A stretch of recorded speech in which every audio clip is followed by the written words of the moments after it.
Ugh. Stay still, piece of shit. All right, cool. I think that's kind of good. I don't know. How finicky? How finicky is that?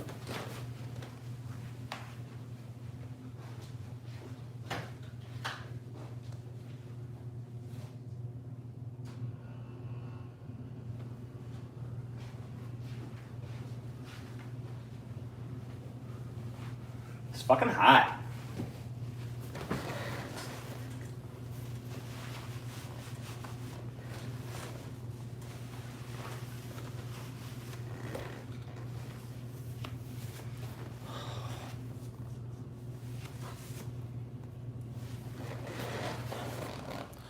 $4 a.m. I think it's only 3 a.m. here. Pretty sure. So, not 4 a.m. for me. Might only be 2 a.m. I don't know. Yeah, it's well, it's 2:52. It's basically 3. Okay.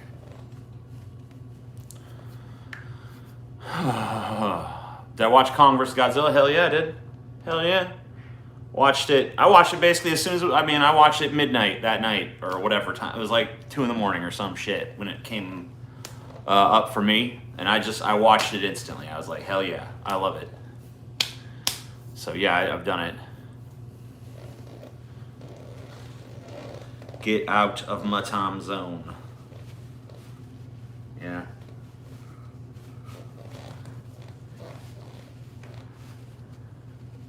It's not 4. Well, maybe it is for you, but for me it's 3. So good for me. 3 o'clock. I guess I didn't really realize it was quite that late, but like whatever. I don't really like time has no meaning. Whatever. You were the first IMAX showing. That's cool. I kind of felt like it was maybe a little irresponsible in its treatment of conspiracy theories. Especially like in light of some of the things that have happened in recent years, you know, but whatever. Like the message that like, wow, conspiracy theorists, a lot of times they're dead on balls accurate, and really it's kind of cool to be like that. It's like, no, I think, can we get over that romanticization at this point, you know? But whatever. I mean, you know, I'm not like too upset about it or anything, but it's a little weird. It's kind of strange messaging for a movie like that.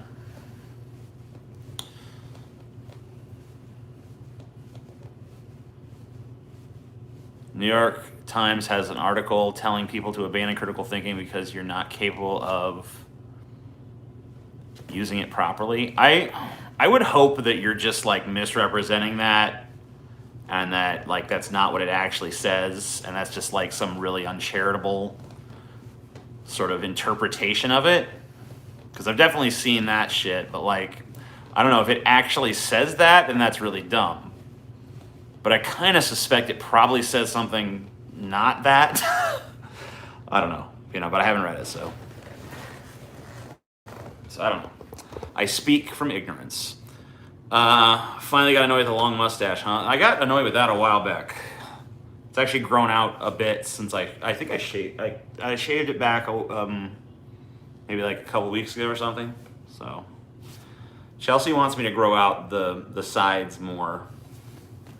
I'm like super not into it, honestly, like mustaches. Like it's way more comfortable short. It might not look as cool, but I think that like I'm willing to sacrifice those cool points or whatever the fuck to be able to eat like soup without being miserable. So yeah, that's where I'm at on that one.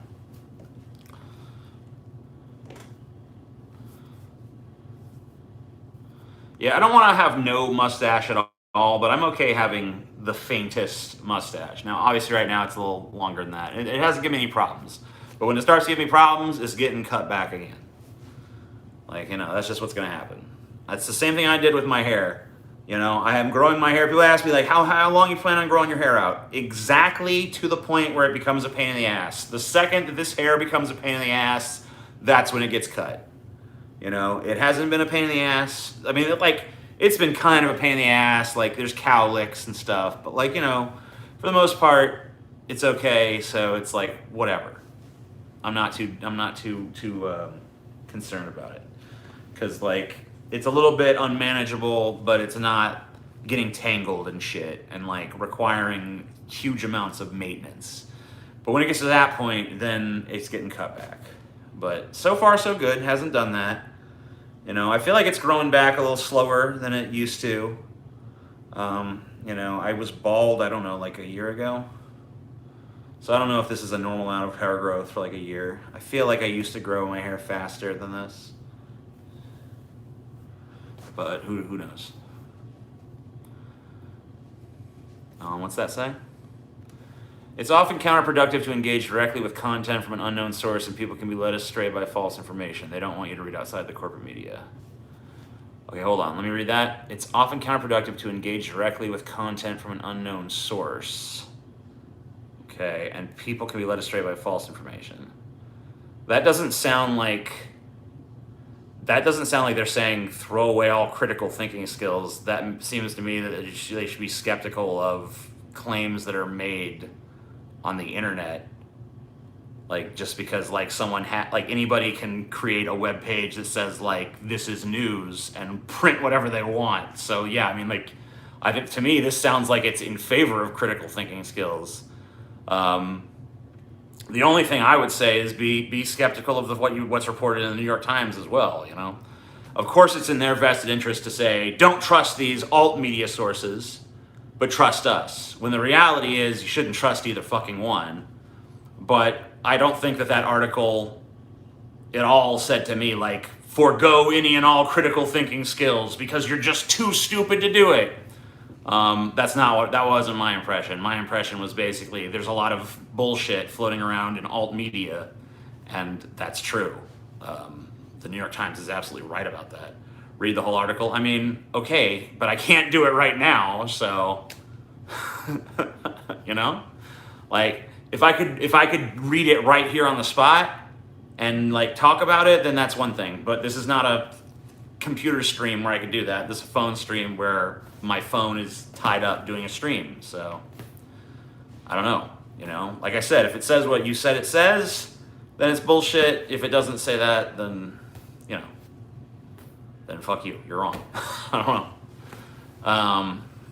TJ research stream, that'd be a short stream. TJ scans headlines and gleans some basic cobbled together understanding of the world. It's like, yeah.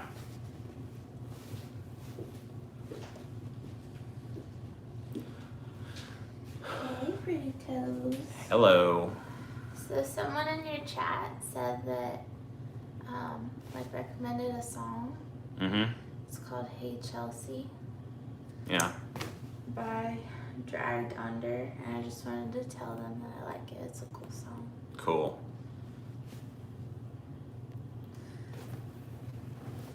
What?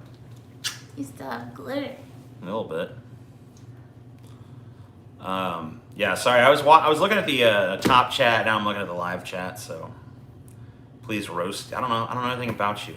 Pringles or Doritos? You know, I like the Pringles packaging better. I don't know, it's kind of inconvenient, but it's inconvenient in a fun way. Sorry, I've not been catching many streams lately. I've been trying to fix my depression and stuff. Well, you know, we all have our issues, right? So,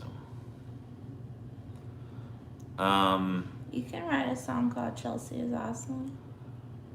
Everyone's writing Chelsea a song. Please do. I like songs about Chelsea. Hello, TJ. Sorry if I'm extremely late, but are you ever going to be selling signed? They're still on sale. You can buy them in any video. Every single video, the link is in there. I don't push it in the body of the video, but I believe that it's for sale at any time. Like, you can order it literally at your leisure. I don't push the copies usually. Maybe I should try to throw in pushes for the book a little bit more, because it is perpetually available.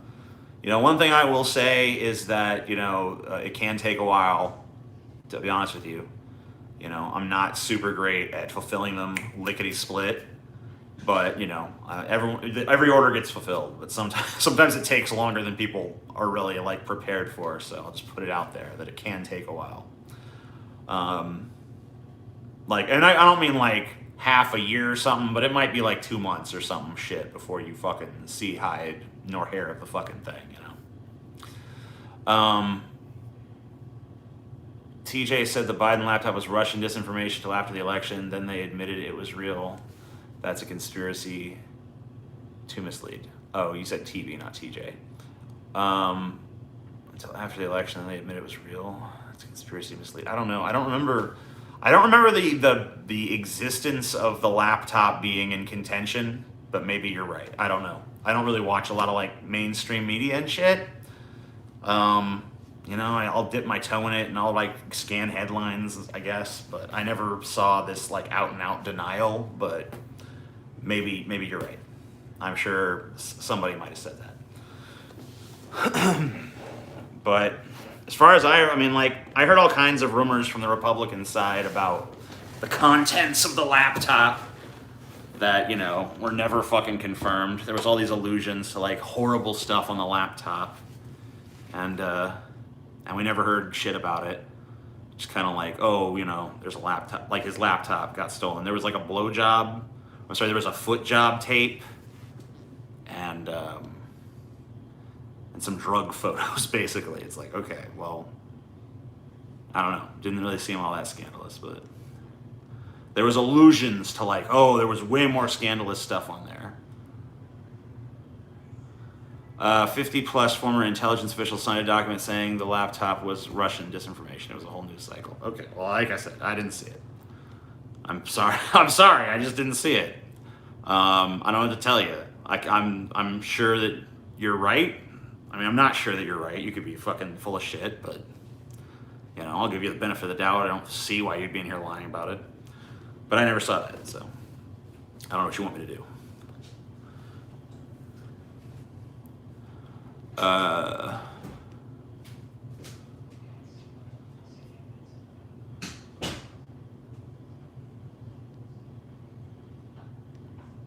Look it up. I can't look it up when, I mean, like, I'm literally doing a phone stream, okay? Like, how am I supposed to look it up? I'd have to get up and walk all the way to my computer, and I'm not willing to do that. So, you know, that angle makes me look so fat. Well, actually being fat makes me look so fat, but whatever. Oh yeah, I could just zoom in more. I forgot that was an option. Yeah, can't see as much of my belly now, so that works.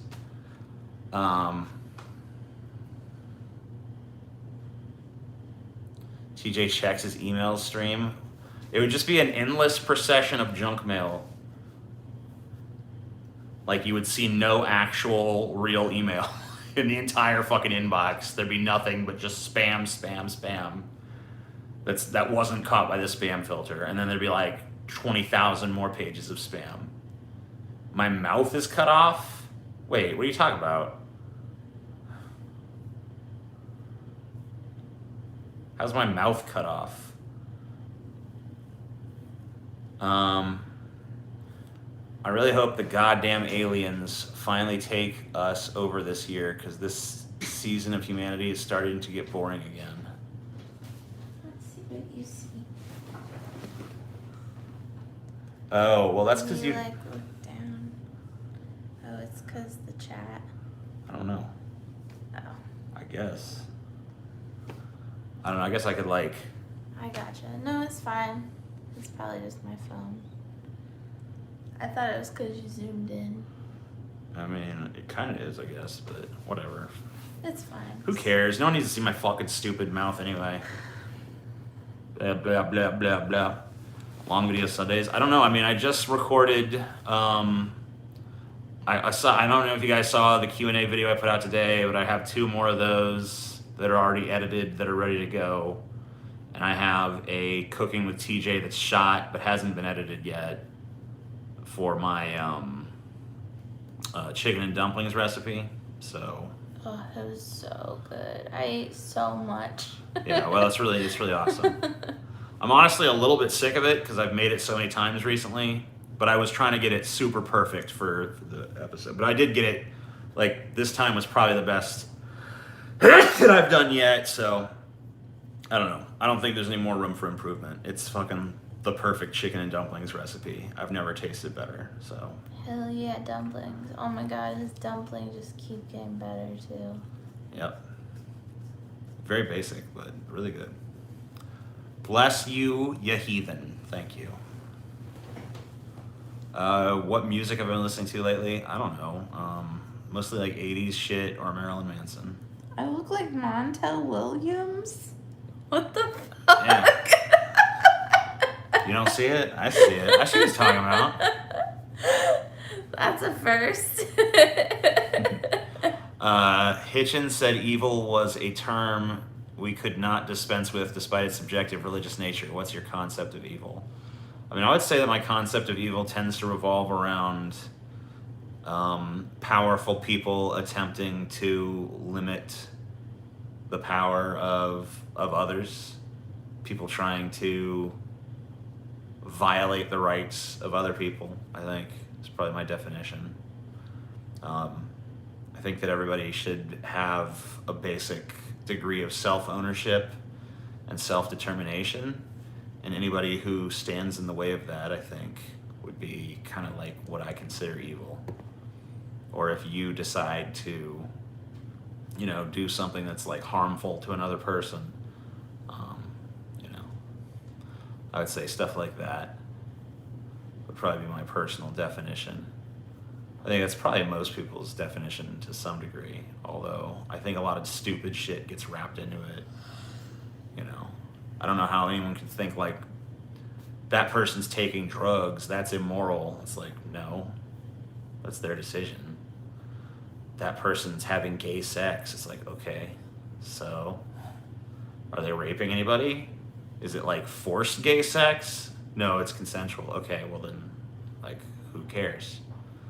So yeah, that'd be it. It's basically like super consent-based morality kind of shit. Do you see any honor in unconditional self-sacrifice? Unconditional self-sacrifice? I don't know. I mean, for what? To what end? I mean, a Nazi could do that in the name of Nazism, you know? Obviously, then I wouldn't. Like, I don't know, it depends on if I believe in the fucking thing that person is sacrificing for. But I mean, unconditional self-sacrifice doesn't even make sense. No one would do, and like, that's just suicide at that point. Because it's like, it's conditional upon some ideology that you believe in, right? Have you ever played the tabletop role-play game Vampire the Masquerade? No. I don't waste time playing games about vampires. I just am a vampire. See, look. I got fangs. You can see them. Yeah, they hurt too. Yeah. They're very sharp when he bites. They're not as sharp as they used to be. That's good. I got fangs down here, too. Go full set. So, you know, I'm actually a real vampire. I don't need fucking tabletop bullshit. Neckbeard the Masquerade. Hell yeah. Can you get into a kung fu battle with Busta Rhymes? I mean, I saw him fuck up Michael Myers with his kung fu, so I don't think I have a chance. Like, if he's a kung fu master that can fight Michael Myers, I mean, what chance does some fucking fat, out-of-shape guy like me have, you know? None. What you doing? You watching my Instagram? I guess. I was trying to see what she's doing Should just put makeup on. in between shots or something. Yeah, that's all. It's like a big fad on TikTok to do that. Stupid. Stupid boy think that I need him. Old TJ, does you guys got a Wiki Feet page? I don't think so. You guys can see my feet on this channel. If you look, they're on here a couple times. Yeah. ChelseaFeet.com.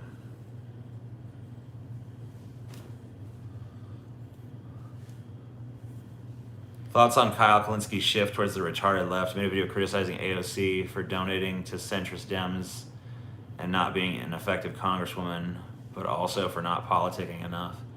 What AOC needs to do is she needs to just write some crazy bill called like the American Dream Bill that basically is just like the entire Bernie Sanders agenda in one fell swoop. And then she just needs to aggressively push that bill everywhere she goes. Now, it will not pass. It has no chance of passing. But it'll shut these, like, purity testing leftists up at least, you know? Because, like, they're just, like, they seem to be stubbornly incapable of recognizing that, like, she can't, like, single-handedly, like, do progressive legislation as one congresswoman, right? And they're just, like, they don't get like the concept of like politics or whatever. They don't realize that like AOC is way more powerful as like a social force than she is a political force. And so they hold her to like really weird, unreasonable standards, I feel like. You know, she's playing politics. She's a politician. That's what she's supposed to fucking do. Like if she was just in there like doing what they said, she would be even more politically ineffectual. Like, you have to play the game to get anything fucking done, right? But what she needs to do is just do some big virtue signaling shut the fuck up bill that she just goes around and talks about and pushes. I mean, she had a Green New Deal, but it was just an outline of some legislation. She needs to actually, like, introduce a fucking bill that's just, like, a crazy, like, social utopia in one fell swoop bill that she just pushes relentlessly. And anybody who challenges it, it's like, you're against the American dream, because this bill is the Save the American Dream bill, or whatever the fuck, right? And just make it like Jimmy Dore's fucking wet dream so that his ass can't possibly fucking complain about it, you know what I mean? And then, you know, just like try to get it to a vote, even though you know it'll never fucking win. And then if it gets voted down, it's just like, whatever. Don't do any stupid force the vote shit, because that's just gonna fucking piss off the establishment of the party, but like, whatever. She needs to maintain some of her fucking super lefty cred in order to, you know, keep her political position viable for a fucking presidential run at some point, because she definitely has, like, the social media clout with which to launch something like that, you know. What did he bring you? He brought me this. Is that to this? I don't yeah, know. It is. Like, Thanks, Corn pop Pop. out or something. You brought us a piece to the ring light. Thanks, buddy. Oh, looks like I'm missing something. Oops. I don't know what happened. Must have fell off when you moved it. Which politician has the best feet? I don't think I've ever seen any politician feet. Oh, wait. What year can AOC run? She's got to keep her brand strong till probably at least 2028. Corn Pop is not a toy, bro. And I think at that point, what she has to do is kind of like, she has to kind of pull like a Trump or Ted Cruz kind of thing, where she has to start playing up her outsider status a little bit more. You know, you got to play ball with the fucking politicians, but you got to strike a balance, right? You got to figure out a way to not totally piss off the establishment because you want to be a productive member of fucking Congress and you don't want them to fuck you over. But you got to be enough anti-establishment that you keep the fucking credential, you know, with all the constituency that you need. Because she needs to maintain national popularity with left-leaning people. You know, she can't fucking spoil her brand like Warren by being too much in that fucking establishment pocket. She's got to fucking ride a really fucking razor-thin line, and it's going to be hard. But I think that she's already a more seasoned politician than she was when she started, so I have high hopes for her in terms of that kind of stuff. But right now, you know, she's very light on actual legislative accomplishments. But that doesn't really matter too much because, like, we elected a president who was a fucking reality star, guys. Like, that's, who cares? It really just matters if she fucking parrots the right positions and stuff. But she has to have some credibility as far as, like, pursuing those positions. And if she could get, like, at least 1 or 2 actual accomplishments under her belt, that would be good. But she's not going to do that by fucking listening to, the the Jimmy Dores of the world. You can't have voluntary socialism. That's fucking retarded. Hello. Unless we divide the country or something and have like a socialist section. But you can't have one country and just like be like, well, I decide to be socialist. Yeah, that's not how that would work. We're gonna all move to Wyoming. The socialists are gonna take Wyoming. Okay. We're gonna change Wyoming to a socialist paradise. Corn Pop likes it. He says it's a good idea. Maybe he could get universal health care. Yeah. Corn Pop, you're gonna get universal health care in socialist Wyoming. What do you think? You like it? I just want to face you towards the camera. That's all I want to do. He doesn't like that light. Oh yeah, he hates the light. I'm sorry, buddy. Okay, I'm sorry. I know you don't like the light. Okay. Good boy. You're a good baby. All right, bye-bye.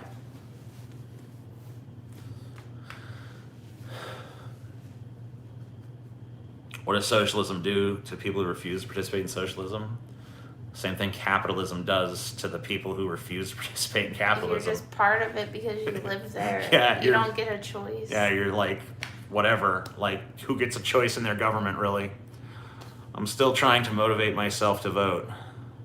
What's even there? There's not even an election coming up, is there? Well, he's paying in euros, I'm guessing. Oh, okay. There's probably some election going on somewhere else. I keep forgetting there's other places besides America. It's like one of my fucking few failings, I guess. You're so pretty. Aw. Thanks. You're so sweet. Glad to see you cheering up a little bit. Yeah. Seemed like you were a little down earlier. Gotta run in 2024. I ain't running for shit. I'm done with you people. I hate humanity too much to be a public servant. Time to start a Ponzi scheme to get Corn Pop healthcare. I mean, he's got healthcare. It's just fucking expensive. Might need a GoFundMe. Do I not have a right to disagree with your ideology, or is socialism the final solution? I mean, you can disagree with whatever the fuck you want. What the fuck? I can't stop you. I feel like the point is that, like, we currently live in capitalism. Yeah, and like, we pay, like, just as much as everybody else. I currently exist in a system I don't approve of. You know what I mean? Like, right. It's not like I'm already there. I'm already in that boat. So yeah. We don't live in capitalism. Okay, cool. All Cuckoo, cuckoo. Okay, sorry. All Just right. like my clock was going off. I don't know. Remember to ignore future comments. Gotcha. You're one of those like, this isn't capitalism, this is corporatism people, or something. Because I assure you, there's no difference. Corporatism is just the natural result of capitalism. There are successful co-ops and communes. Maybe, I don't know. I've never heard of one. I feel like most communes kind of go fucking tits up after like You still 5, have to 10 like years. pay taxes and shit to the American government if you're in America. Like, I don't know. It's fucking stupid. You can freely live on a commune and work in the co-op right now. Nobody's stopping you. I feel like, okay, fine. I mean, I could do that, I guess, but I don't really want to do that. I want to live in a socialist country. I want to use the massive wealth of this country to fucking accomplish my political ends. That's what I want. I don't want to fucking hang out with a bunch of hippies in a fucking smelly ass commune. That's not my vision at all. This is like this fucking you have socialism at home meme. You know what I mean? Like, fuck you. When I fucking establish my socialist utopia, you can have a little capitalist commune where you guys all fucking try to butt fuck each other for $1, you fucking pig. Like, I don't give a fuck, bitch. Charge you fucking $20 to suck my nuts. How's fucking capitalism for you? Punk ass little bitch coming in here talking your fucking nonsense. Commune, get the fuck lost.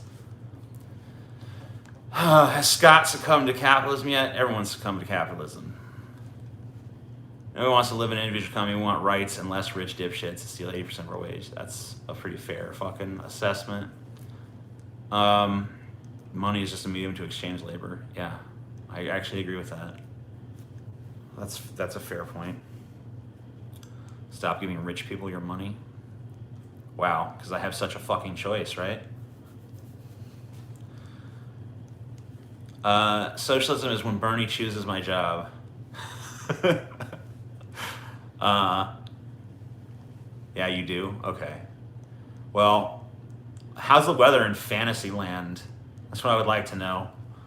666, number of the beast. This is my 6 down now. I'm going to bed. Have fun, you lovable bastard. Thank you for your very generous donations. I'm sorry about your depression, dude. I hope you fucking feel better soon.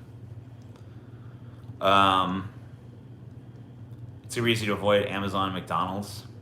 Yeah, it's not like they're everywhere or anything. I mean, you could. Yeah, I mean, sure, you could. If you fucking want to, like, sacrifice massive amounts of convenience and, like, eschew a modern lifestyle, you could do that. But I'd rather just, like, I'd rather fucking use, like, the government as a bludgeoning tool to force Amazon to fucking pay its employees a fucking decent wage. Then I get the convenience and Amazon's no longer an evil piece of shit. Seems like a win-win. Why would I choose a win-lose over a win-win? That's dumb. Yeah. Like, why would I settle for fucking less? Like a bitch. You settle for less, you cunt. Agreement is ignoble among commoners and common among nobles. You're over my head with that shit. I can't take that fortune cookie bullshit right now. Thanks for your money. I don't know. Better, you're creating a massive center of power. I don't even... Get out of Just here. ignore that guy. You settle for less. Lowered expectations. Am I your Yoko, baby? Yeah, you can be my Yoko. We can fucking record an album of farts and belches and stuff.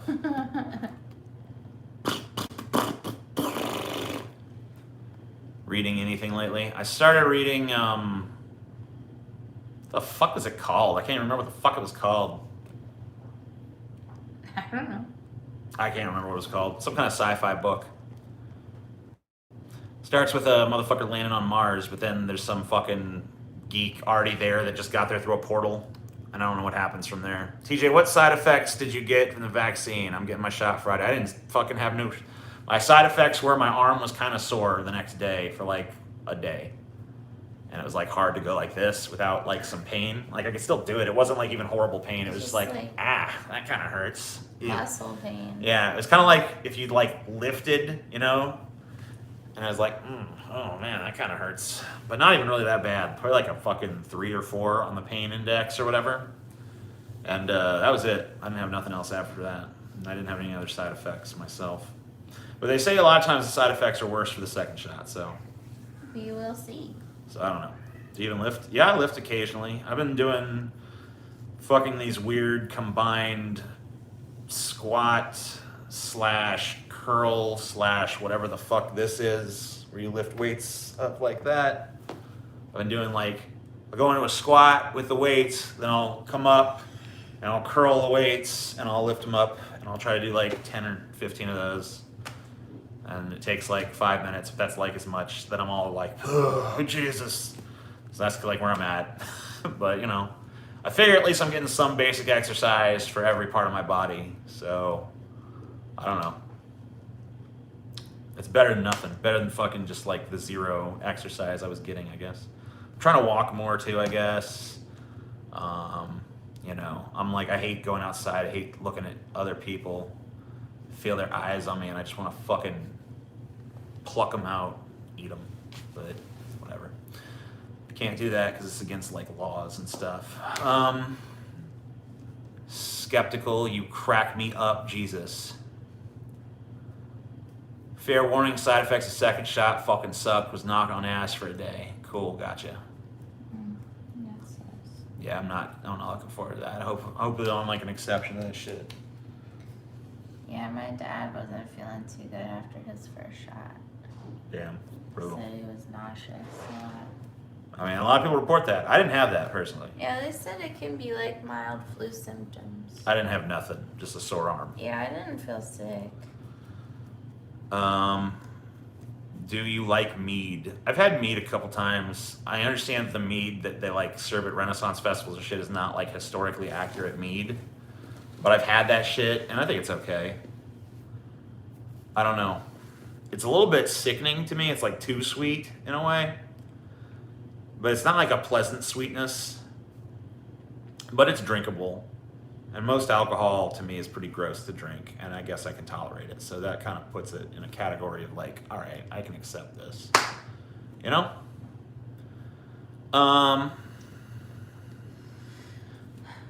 What's wrong?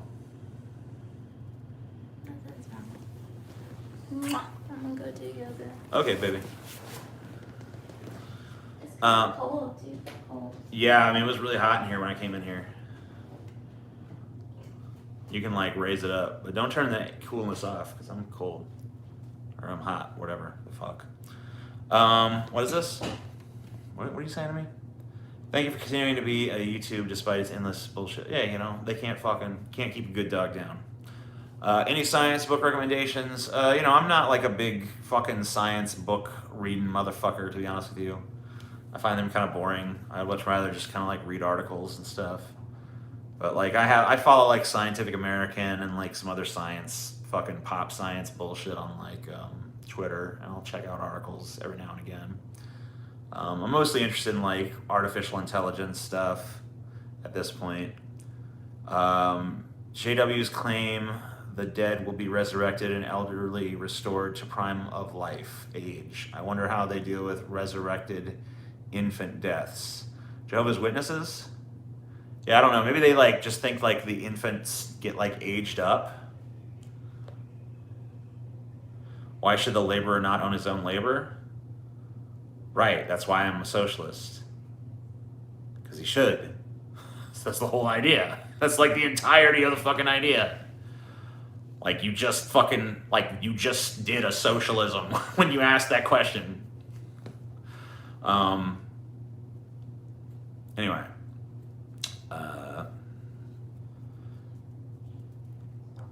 Yeah, I know. He's literally in there like, I hate socialism. A laborer should own the fruit. I think the worker should own the means of production, like in capitalism. It's like, get out of here, you dumb fuck. He's a fucking loser. He's a psycho. Oh my God. He's literally in here like accidentally doing socialism. He's got to be a troll or something, man. This is like... The individual can own the means of production. You can own a factory. Okay, so that's your distinction you're making. Gotcha. I guess. It's a pretty dumb distinction to make, but I get where you're going at.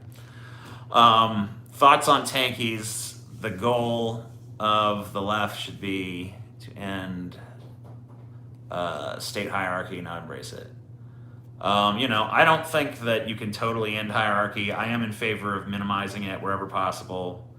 And I think end it, yeah, if you can see a viable way to end it for sure, because you're doing the world a favor. But I think there has to be some sort of hierarchical structure in place, but it should be minimized to the greatest degree possible. And, the only powers that one person should ever have over another should be for like very compelling fucking reasons. Like, I think like there are legitimate functions of police, even though I hate policing in the context of this culture. Like if someone's a serial killer, you definitely want someone who's empowered to use violence to stop them, right?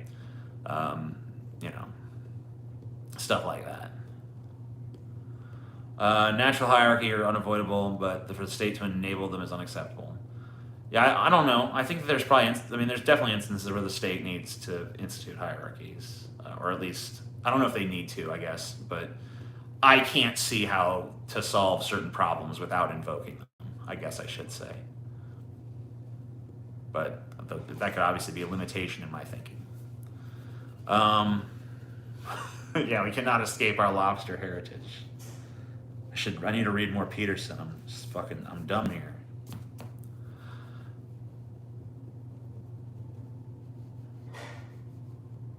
Libertarians and socialists want the same thing. They just disagree on how to achieve it. Maybe, I don't know. I don't know if that's true. Does Scotty have a channel? No. I keep telling him he needs to do it, though. He's an idiot. He's an idiot for not doing it. Libertarians want each individual to choose what they think is best. Socialists think they know what's best and want to force others to abide.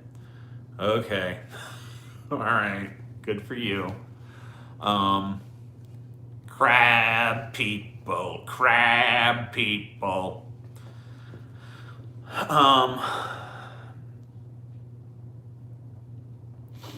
Yeah.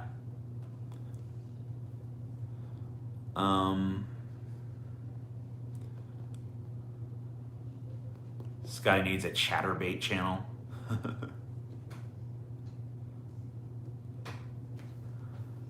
TJ does life. You should make. Wait, what is this? You should made all your vids thumbnails pic of Chelse's feet and orange kitten. Okay. Gotcha. He's not really a kitten, but corn pop. Oh, I keep forgetting you don't like the light. I'm sorry, buddy. Oh, I'm sorry. Does that light hurt your eyeballs? Yeah. You don't like the light, huh?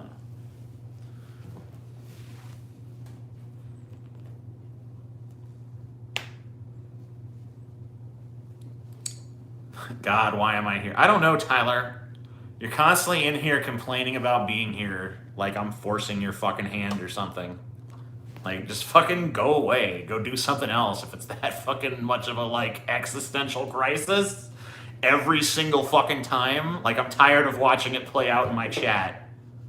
Like, just make shit or get off the pot. Like, either embrace that you like this and accept that about yourself and just be like, I am comfortable with the fact that I'm spending my time here, or fuck off and do something else.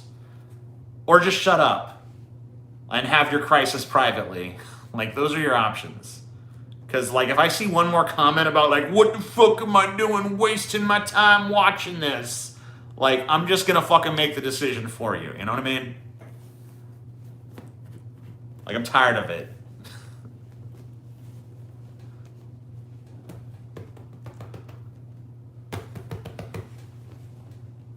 You crazy kitty.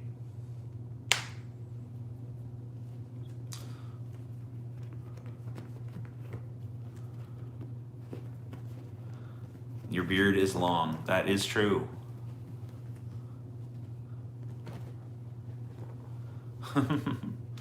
Look, you know, I love it. I love fucking doing this shit. So especially like politics shit, whatever. I'm super into it.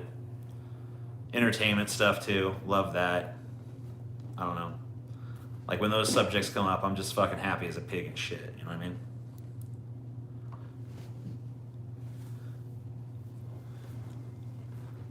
Just want to say thanks for all the content over the years. It got me through absolute nightmare that was high school and a bunch of other shit. Much love. Much love back to you, man. He didn't fall, he jumped.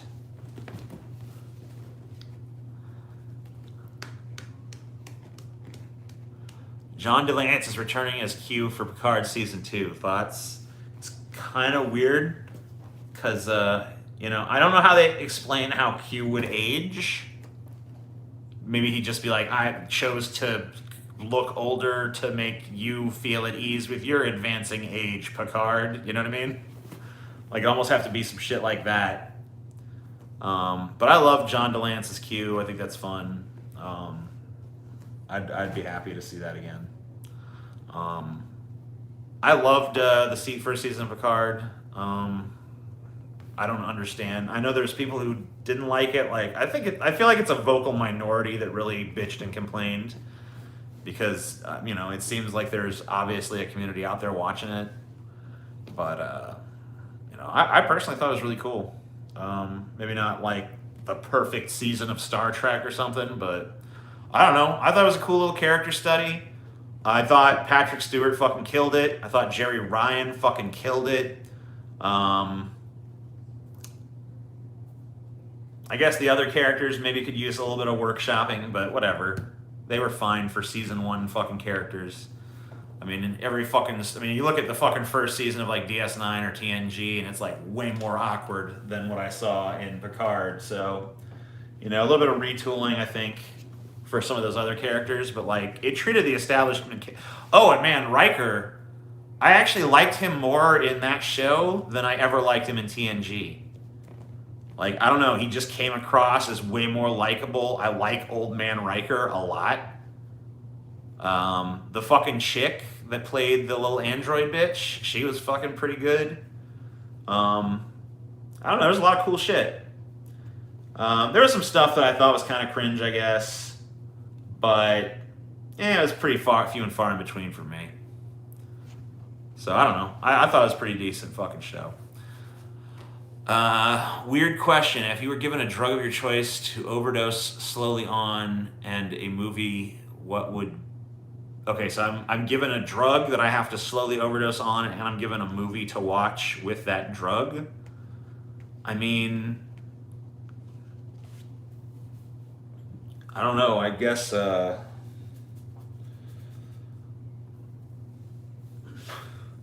do marijuana for my overdose drug, because it's fucking impossible. Like, there's no fucking way I could ever overdose. So I'll just, like, spend the rest of my life trying. And, fucking, I don't know, Harold and Kumar go to White Castle. I don't fucking know. Some stoner flick like that. Maybe Galaxy Quest. I'll just watch Galaxy Quest and smoke weed until the end of time. You know what I mean? Just watch it on a loop and get higher and higher and higher, trying desperately to overdose on weed. That'd be my fucking choice.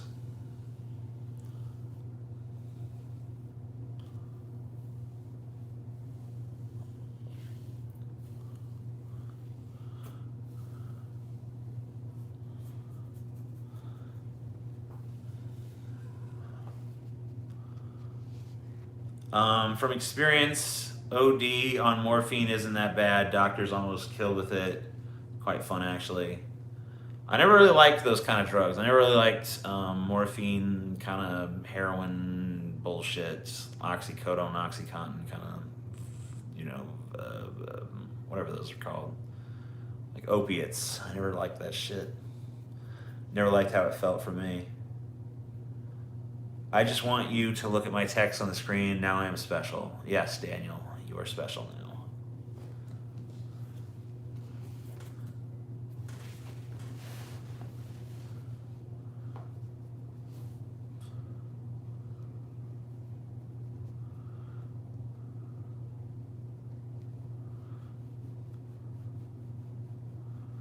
Am I interested in musical collaborations? Yeah. Sure.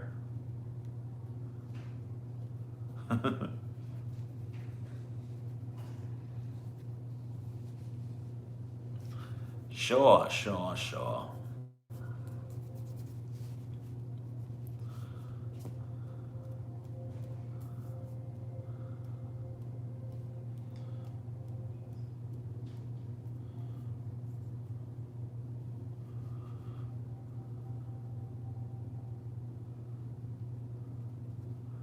I'm horny. Got any good porn suggestions?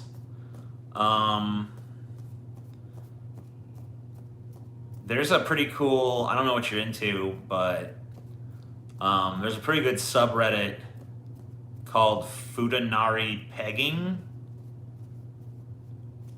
I don't know, you might like it. Sometimes I forget that your hair is still this blonde. My hair is really not as blonde as what's like this light in particular on this phone in particular make me look blonder than I actually at this point am in my life. Like I'm like way more like of a sort of semi-blondish brunette. Oh, it's actually just Fuda pegging, I guess. Sorry. Didn't mean to mislead. 18 plus subreddit, by the way. So, you know.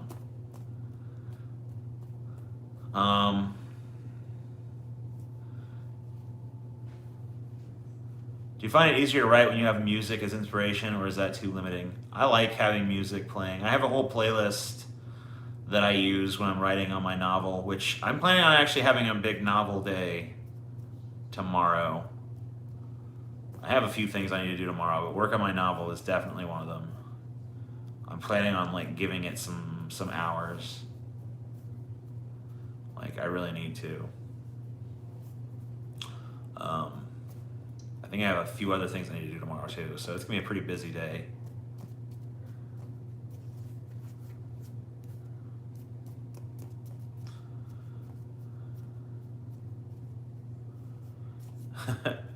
Vosh is here. Yeah, Vosh has like some big keloids on his what are these called? These little hangy downy flappy things. I used to know that. Earlobes, yeah. That's right.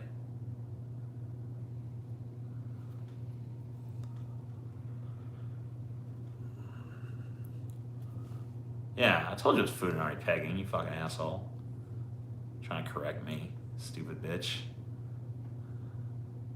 Yeah, I think they're like from infected gauges. Like he used to have gauges where they like got infected or something.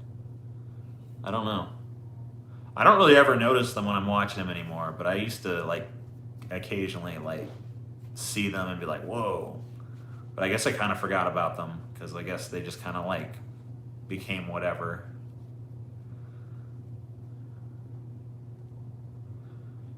I don't have big ears,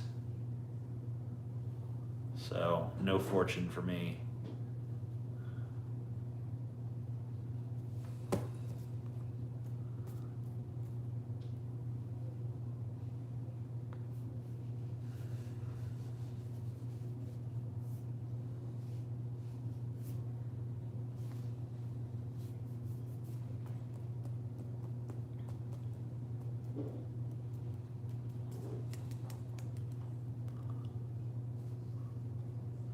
Yeah, I would go back on his stream.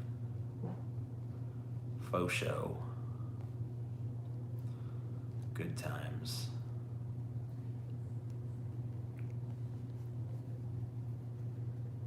I would do it.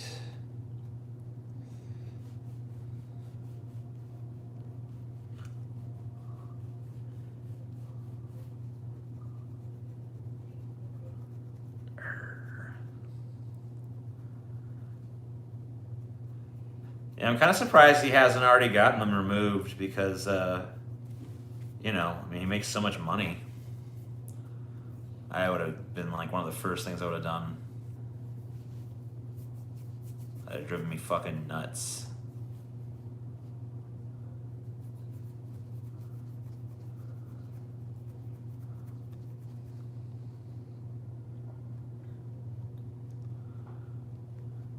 Show us more.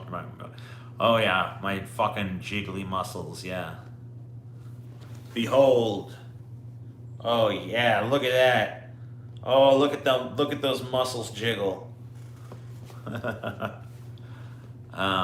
like turtles. Very good. Wonderful.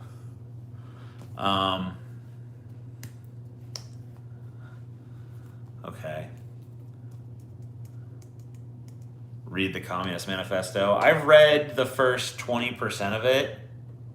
It's really fucking boring is what it is.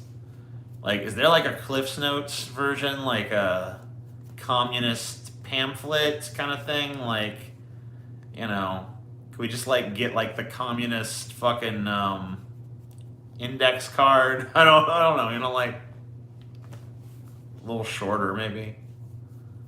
Just someone summarize it, like the Communist Manifesto in 6 minutes. You know, I'd be like, oh, okay, cool. Because it already seems like it's just like overinflated. Like, that's my problem with a lot of this shit. It all seems like way overinflated, you know what I mean? Like, it's like they say the same thing for like 15 paragraphs straight, and you're just like, oh my god, move on. I fucking get it. Please move on. But whatever.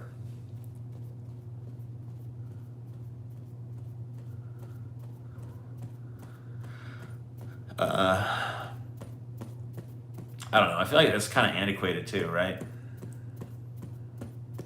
Like, I don't know. We've gone past it.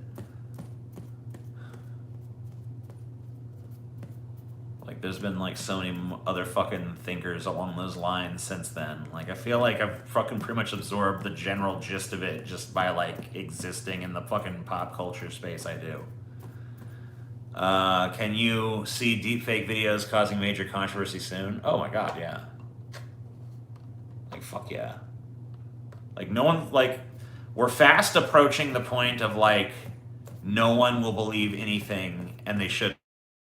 Like, everything's just going to be a lie, and the truth is just going to be lost in, like, a sea of lies. And that's almost, we're almost already at that point now, but it's just going to be, like, totally official. Like, there's going to be nothing you can measure anymore. You know, it's going to be just fucking chaos. Right? It's going to be total fucking chaos. Do I have any Republican friends? I guess I kind of do. You know, I have like family members that I'm okay with that are Republicans. I just have to overlook their bullshit and be like, okay, well, that's dumb, but their family, whatever. It's kind of good. I kind of like having some like actual, just like normal Republican voter type people in my life anyway, so I can kind of like get in their heads. Be like, oh, that's how you think. Okay. TJ is right. That's accurate. Ayn Rand, that's inaccurate, but whatever. You gave me $2, so it's fine.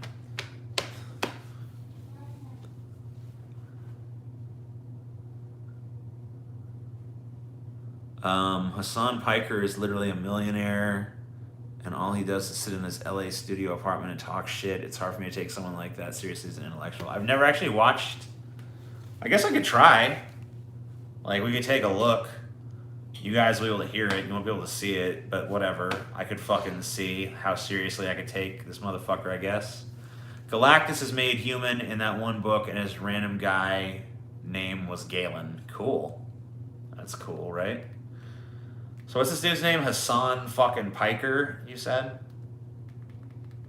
Okay, let's see what the fuck. Is it this Hassan Abbey fucking account?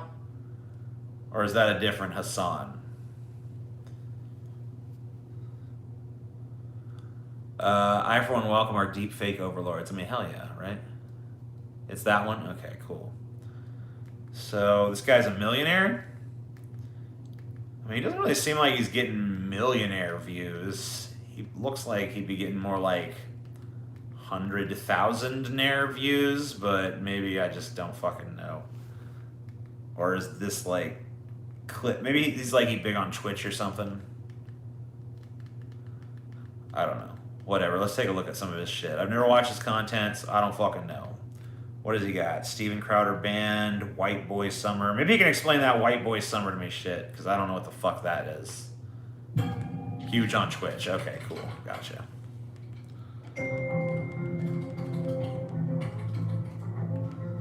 What is this? Get out of here. Oh, hell yeah. Chet Hanks is back, boys. Thank God Chet Hanks is back. So we'll only 32 seconds, but we'll definitely look at that. Hey guys, look, I just wanted to jump in really quick. He's a I just hero. got this feeling, man, that this summer is it's about to be a white boy summer. You know, take it how you want. I'm not talking about like Trump, NASCAR type white. I'm talking about, me, John B, Jack Harlow type white boy summer. You know what I mean? Let me know if you guys can vibe with that. And So what, like, the people who have the personality of a white guy's dread, is that what it is? Because I love that, okay? I unironically love that. what needs to happen, what needs to come to the forefront is more white rapper dudes, okay? White rapper dudes had their peak with a singular individual, Eminem, and then they dipped real quick, okay? But we need more white boy rappers, dude, because they are pure content. You got the Danielle Bergoli, the Bad Babies of the world on. I mean, I don't. Maybe. All right, hold on.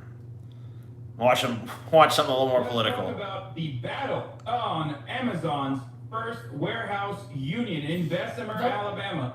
This is a story that we have paid close attention to and covered for the past month or so. Amazon has taken some insane actions against this union. They officially voted to unionize. We will find. Yeah, whatever. I don't know. I don't even. Vosh cringed. I don't know, man. I would fucking much rather watch Vosh based on what I saw there. I don't know. It just seemed very, like, generic to me. Like, he just has, like, a very generic personality from what I could see. But, like, whatever. I could obviously do a deeper dive. Maybe, like, I can't judge based on, like, watching the first, like, few seconds of a few videos. But, like, I don't know. Like, the commentary seems very, like, superficial, surface-level shit. But it was a 39-minute video, and I watched 10 seconds of it, so it's probably just my shitty attention span, you know what I mean?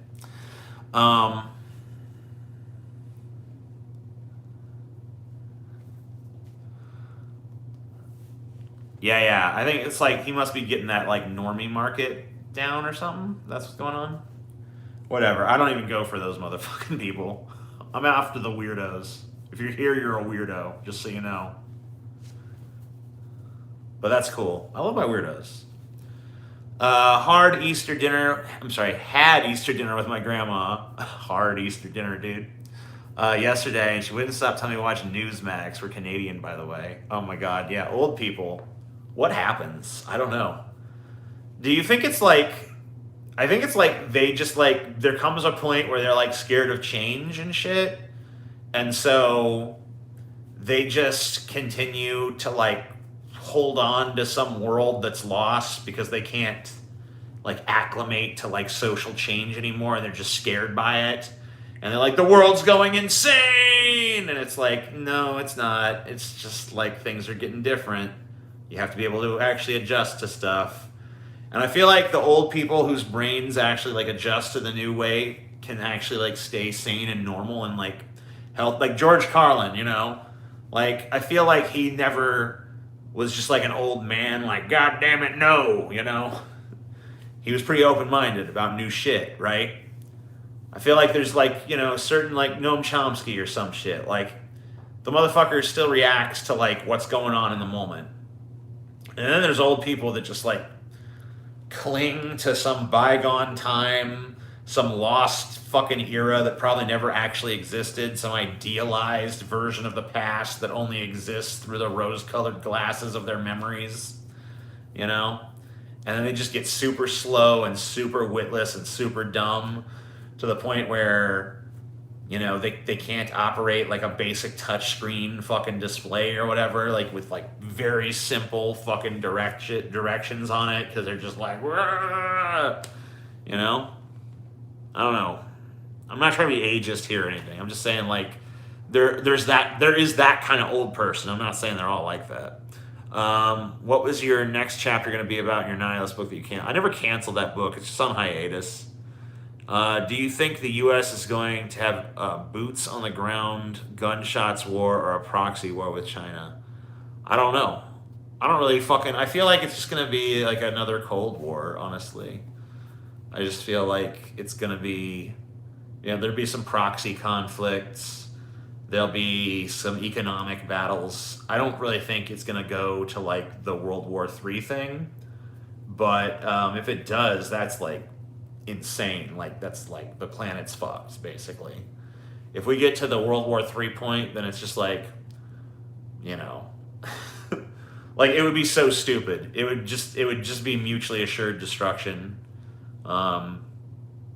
It wouldn't be to anyone's benefit. It would be the stupidest fucking decision either country could possibly make. So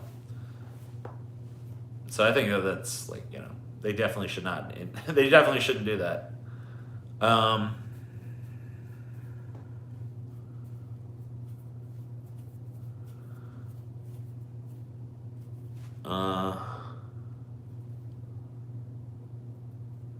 What do you think is the origin of Asian fetishes on the right? Is Asian fetishizing some sort of right wing thing? I never really felt like that was all that political. I guess.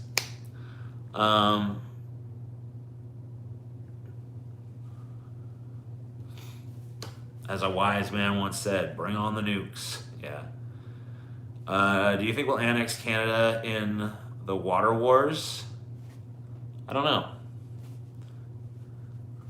Right wingers love Asian wives. Well, maybe it's just kind of like boils down to like they're looking for a more traditional sort of culture, and so if they can find like cultures that are more steeped in like the traditions that we've kind of moved past in the West, maybe that's like a thing. It's just like, oh well, women are still way more submissive in this culture, so I'll get a woman from that culture, so she'll be way more submissive.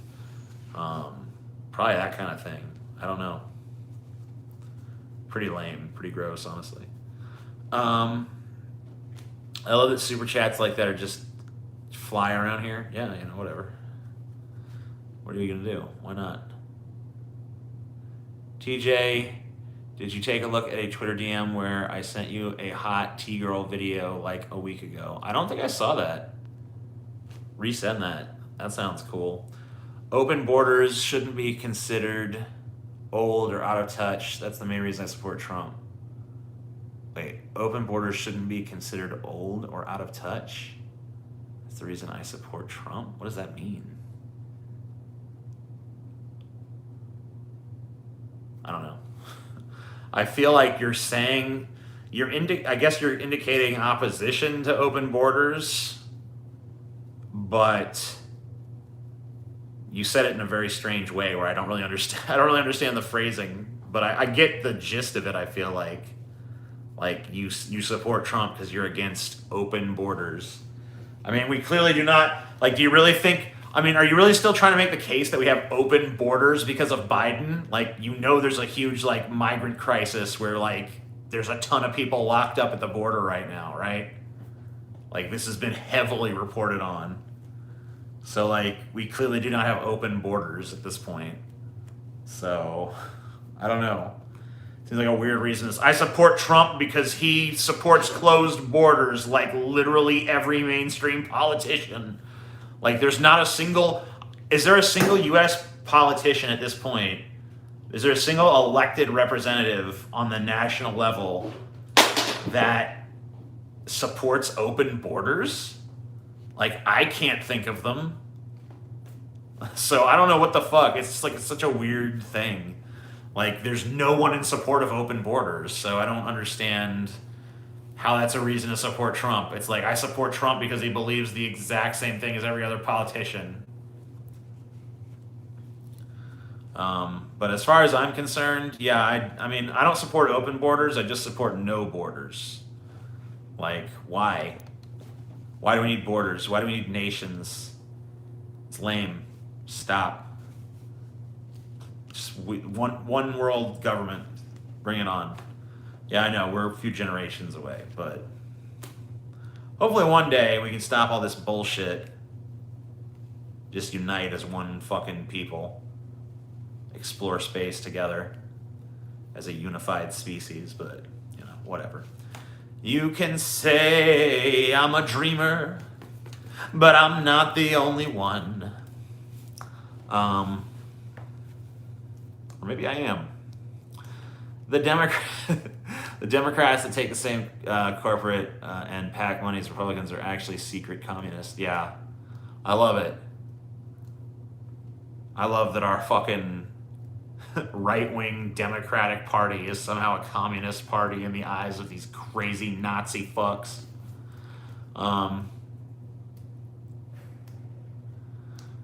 Hey TJ, you miss back in the day when you used to talk about bananas and hot oil instead of politics, I didn't talk about them. I just fucking shoved them up my ass and like dumped them on my nuts and shit.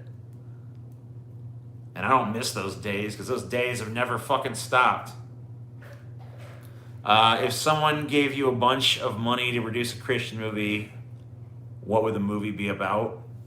It would be about Satan fucking Jesus in the ass until he dies. Beto said he would tear the walls down. Yeah, well, but tearing the wall down is not the same thing as opening up the border.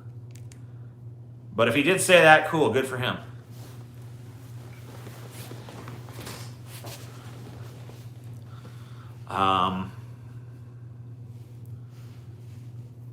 Dope. I'm down. Tear it down. Fuck them. Fuck them.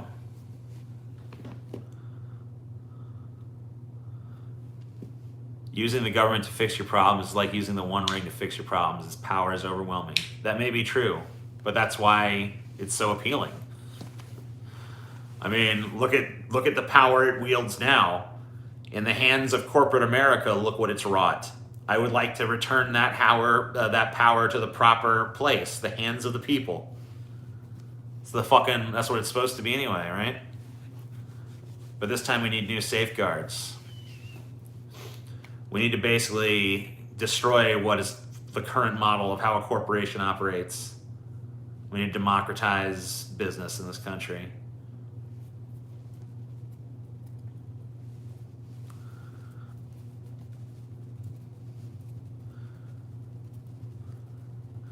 You know what I really like about politics today is that there's pretty much no one arguing for the status quo anymore.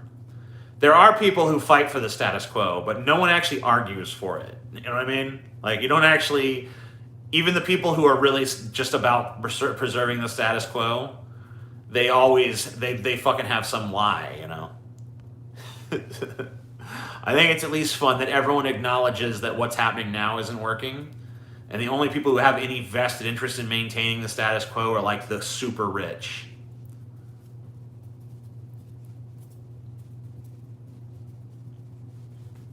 And I guess they have their little butt boys, but even they have to like,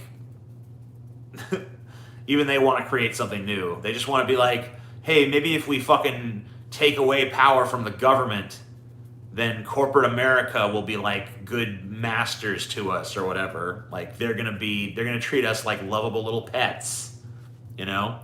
Or like this even dumber theory that like, hey, if we fucking reduce the power of the government, then the corporations will lose power as well because they're just propped up by the government. And we're gonna find out real quick how fucking wrong that fucking assessment is, you know? We've tried this before. It didn't work last time. It's not gonna work this time.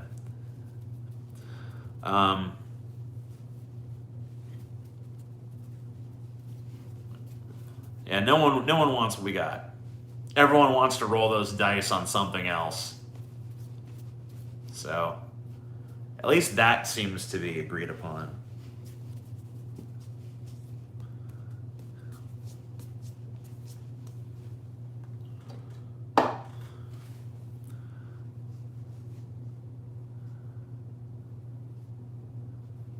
We can bankrupt Walmart overnight. Why do we want to bankrupt something? Like, if there is a giant retail store with all this infrastructure that has like the ability to like transport food and goods and materials to us in like a really efficient manner, why would we just like destroy that? Why would we put a bunch of people who need the money out of jobs? Like, why don't we just fucking give it to the people who actually operate the fucking thing? Why don't we just say, hey, Walmart, you now belong to the employees of fucking Walmart? You know? Why don't we just do that? We don't have to do it all in one fell swoop. We can ease into it like the cold water of a fucking swimming pool. But once we get in, the water's fine. You know what I mean? I love 2020. It made nearly all online Bernie social Democrats and this Marxist Leninists. Yeah. It's been a radicalizing couple of years. I don't know what to tell you. I've always been pretty fucking radical if you go back, but whatever.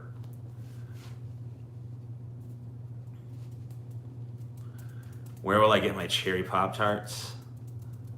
Walmart, man. But you can buy them knowing that the people that run that Walmart are fairly fucking compensated for what they do and the value that they bring.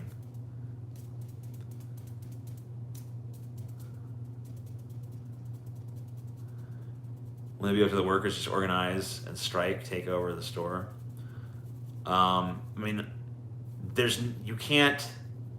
A strike can fuck. I mean, like if you could a strike, you could form a union and like come to the bargaining table, but you can't fundamentally change the power dynamic beyond that. Like if you fucking unionize, then you have the ability to collectively bargain, which that's cool, but you can't actually, like, there's no legal means whereby you can take part of that business for yourself. Like, that has to be done through government intervention. You know, Bernie Sanders had a bill, I think, that was supposed to give workers something like 10 or 20% control over the companies that they worked for. So I think that'd be a good first step, honestly. But yeah, I mean, unionization is just like, unions are a no-brainer. Like, people definitely, like, labor unions need to be the fucking norm in this country. Like, that's just fucking patently obvious. I mean, like, you have no bargaining power as an individual. You have none. You have no bargaining power as an individual. The workers of this country absolutely have to fucking unionize. Like, even if you're the most right-wing, pro-capitalist person on the face of the earth, you gotta realize that without a union, you are fucked. You're just like, they have no reason to come to the table with you. You're beholden to their will because your choices are work for them or starve. And this idea that you can just go work somewhere else. Like, all these motherfuckers are offering the same fucking deal, okay? There's no one offering a fair deal because they're not competing against fair deals. We're not in a situation where all these companies are competing for labor, okay? The labor is competing with one another. So unless there's some sort of collective bargaining fucking tool, like, hey, you know, you can't give us a raw deal because you're not just fucking with one of us, you're fucking with literally all of us. And then the company has to actually come to the table because then there's leverage, there's bargaining power. There's, hey, if you don't fucking cave into our demands, we will strike and shut your business the fuck down. You know, and you're gonna fucking suffer. And corporate America doesn't want that. Of course they don't want that. So it makes more sense for them to come to the table. They're way more likely to come to the table with a group of people that actually have leverage than they are to come to the table with an individual who has no leverage whatsoever. You know? They're not fucking desperate for you to work for them. You're desperate to get a fucking job so you can feed yourself. So, you know, that power imbalance has to be fucking, addressed. I mean, it's fucking ridiculous. That's just obvious to fucking me. Anybody who disagrees with me is a fucking idiot. I don't know. Like, there's no fucking valid disagreement with what I'm fucking saying. Like, it just doesn't exist. You can fucking sit there all day, and if you fucking disagree with what I'm saying right now, you are just like officially full of shit. I'm sorry. There's not a fucking counter position. Unless you're a billionaire. If you're a billionaire and you say, I don't like that because I like exploiting people. Okay, fair enough. But like, if you're a working class person and you're like anti-union, then like, I'm sorry, but I just think you're a blithering dipshit at that point. Like, I don't take you seriously as a person.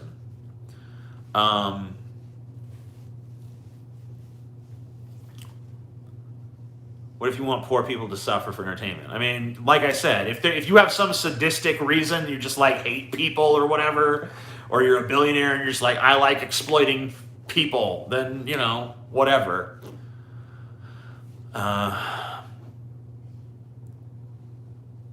Dude really went off about a vague free association like landlords don't choose where we live. What?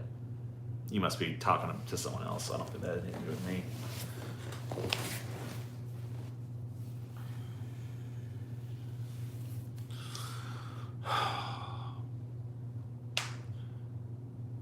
Poor people should never be ring wing. I mean, you know, people can be whatever fucking political ideology they want, but, you know, I think that embracing conservative politics as a working class person, you're basically a dupe.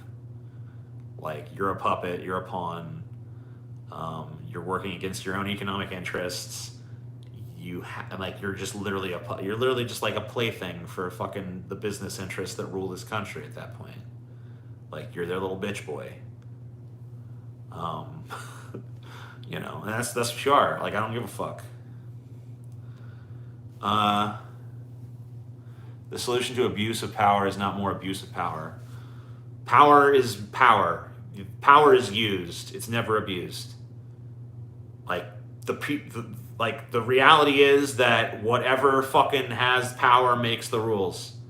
They set the fucking standard. You know, I don't want, if I see evil power, I want to fucking counter it with good power. I don't want to just say, like, power in general is a bad idea, because we need power. Like, power has to rest somewhere. Power pours a vacuum. Someone is going to have the fucking power. I think it should be the people. I think it should be the people through a truly representative, democratically elected fucking government in a fucking fair system that actually is responsive to the needs of the electorate and not to business interests. Now, how exactly you go about achieving that, I'm sorry, buddy, I know you don't like the light. I don't know, but that's what needs to be accomplished. Nobody should be above another. I mean, like, okay, fine. I guess this is like the taxation is theft sort of argument. Like, oh, taxation's theft. It's like, okay, well, yeah, but we need it to pay for things. So, like, even if you could make some intellectual, philosophical argument that it's theft, like, it doesn't change the fact that it needs to exist. So, you know, like, you can make a philosophical argument that, like, no man or, you know, no person should stand above another person, you know, no person should have more power than another. Like, it's a real sweet little thought and stuff, but, like, as a matter of practical, pragmatic, actually functional reality, how the fuck do you do that? You know, I mean, maybe you have some theories or something, but I don't see how that's possible. I mean, I think it's a nice little notion. It's a pretty little thought, nice little idea, cute. You know, wrap it up in some sweet little wrapping paper, put a pretty bow on it if you want, but, like, what does it have to do with reality? Not much.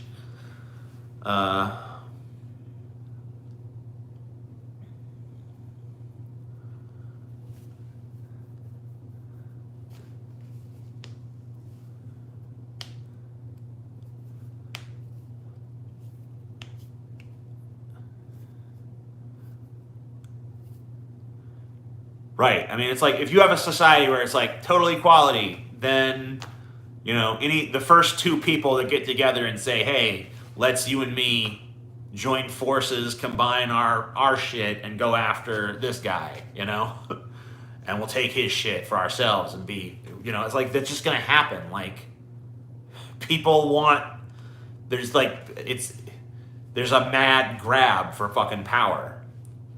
And that's why I don't see a solution that totally avoids having some sort of Leviathan. There has to be some sort of, like, ultimate power that rules over the fucking land. Like, you know, I think it should be a power that's, like, responsive to the needs of the people. I think it should be a power that's, like, you know, beholden to us. But, you know, I also think that it should have power over individuals so that it can accomplish the things it needs to. Like, if someone decides to build a factory that pollutes a local river that people rely on for, fishing and drinking water and stuff like that, then the government can step in and say, this factory causes more harm than good and it's got to fucking go. Because in a society where there's total equilibrium of power, no one can put a stop to that. You know what I mean? Like, how do you do it? Your streams are the only thing keeping you from blowing my brains out. Okay, well, don't do it. Don't blow your brains out, because I'm going to keep streaming. Don't worry, man. It's all good. We're fucking cool here. You don't have to do that. TJ, I'm currently waiting to get de-kitted. What the fuck is that? So get the fuck out of the British Army. I don't know what de-kitted is, but rock on. It's easier to run a society from the top down as run a society where everyone has equal say. Look, I think that you have to fucking have a balance, right? Right now, where we have like this really weak representative democracy, we have a two-party gridlock and stuff like that. I think if we had, we make some minor changes, like do ranked choice voting and shit, so that we don't have a two-party gridlock. We start to get more independence in office, get some fucking parties that are further left than the Democrats, that could maybe win some fucking elections in states like California or New York or something. And start to fucking get on that national stage with some, start to fucking represent the political spectrum a little bit better in our politics.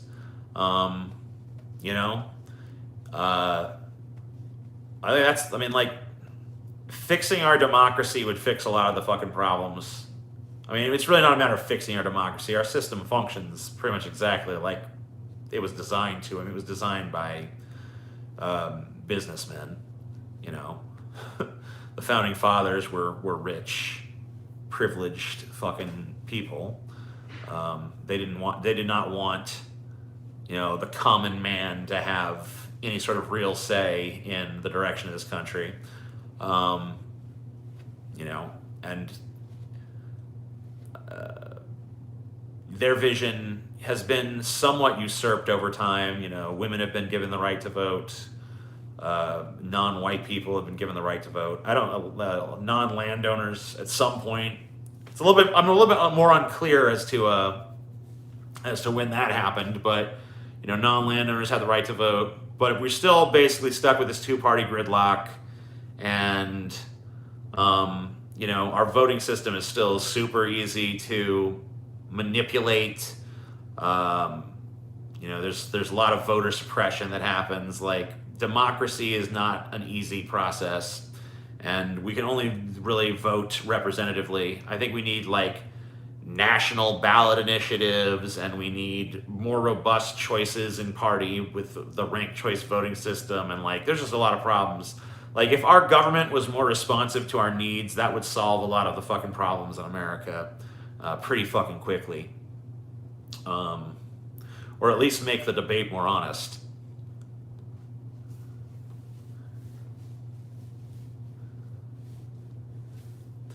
The founding fathers were mostly interested in making money by cutting England out of the deal. The Revolutionary War wasn't really start over rights. Yeah, of course. Whatever happened in Atlantic City, I can't tell you about that. That's just I don't think you guys can handle what happened in fucking Atlantic City. That's some crazy shit. Atlantic City, it's a dark chapter, man.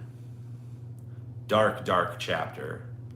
Some really fucked up shit went down in Atlantic City, We don't talk about that. It was hideous, it was cruel. It's despicable. I'm trying to put that part of my life behind me. I don't even want to think about the things that happened in fucking Atlantic City, man. It's just it's messed up to even think about. Thankfully, I received a pretty good education regarding the origins of America and our imperialism, surprising in a Catholic school. Yeah, there's some elements of Catholic education that are sometimes actually pretty good. You know, I've known some people who went to Catholic school that definitely, in some ways, had a better education than the kids that went to public school.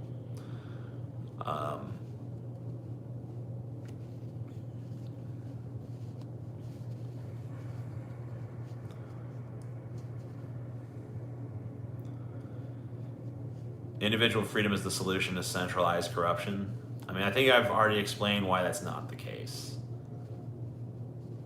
I think that individual freedom can only be truly protected if there is some sort of like shepherd guiding the flock. You know, because otherwise the wolves will come. We can all use our power to achieve it. Look, I mean, I think that you have a really naive political philosophy, but, you know.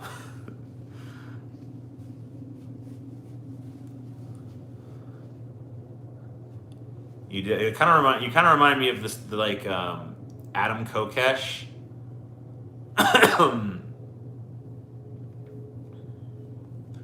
You have this very utopian, I think, naive view of humanity. But whatever. God bless you. Who has power? Who are you talking about? What's the best Saturday night? I don't even know what the fuck that is. Sorry. It's not idealistic. It sounds very idealistic. You stop making excuses for the psychopaths. I don't really see how that's what I'm doing, but stop falling for their control cults. Okay. Yeah, I'm sure that this great mental awakening of mankind is right around the corner. I'm sure that it's not idealism at all. We started with individual freedom, we lost it, we need to regain it. When did we know? We never started with it. That's a total lie. How did we start with it? Our country was founded by slave owners. This country was built on fucking slave labor. We did not start with individual freedom. That's bullshit. If anything, we have more freedom now than we've ever had. And it's still a pretty pathetic amount of freedom in my view. So, I don't know what the fuck you're talking about. That's like just an outright false fucking statement, bro. Like, we never had individual freedom. I almost think individual freedom is a contradiction in terms, by the way.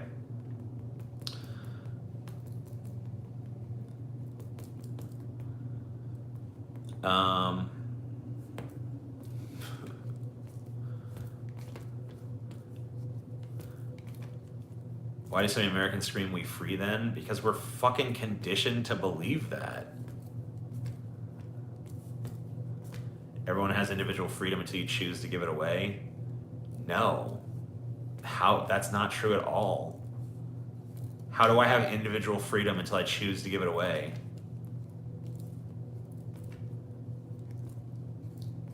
Like, what freedoms do I have and how do I give them away?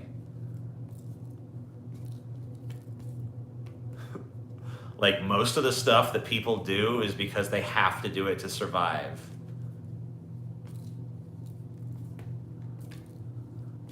I just don't know. Like, it seems like this is a very overly simplistic worldview that would literally require the entire population of the earth to just suddenly change mentality on a dime and be like, we're now going to spontaneously organize in a way that is totally foreign to any sort of social structure that has ever existed in human history, and then just do it all at once. Like, it's just fucking nuts, dude. Like, you're fucking like, I don't know, maybe I'm not understanding you because, like, there's this text thing. We do it already. No, I don't think we do. Like, maybe it's because I'm speaking words and you're having to write text, but, like, that doesn't make sense.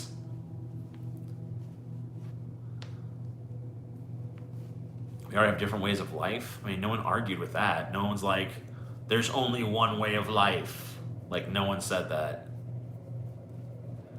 What I'm talking about is the society that you're proposing is one that has literally never existed, and the way you're proposing it comes about is like, I won't say it's impossible, but it's the closest thing to impossible without being impossible. Like, it just fucking flat out doesn't make any sense. It exists right now. Where? Where does it exist right now? And how? China has different laws and systems than us. Yeah, okay.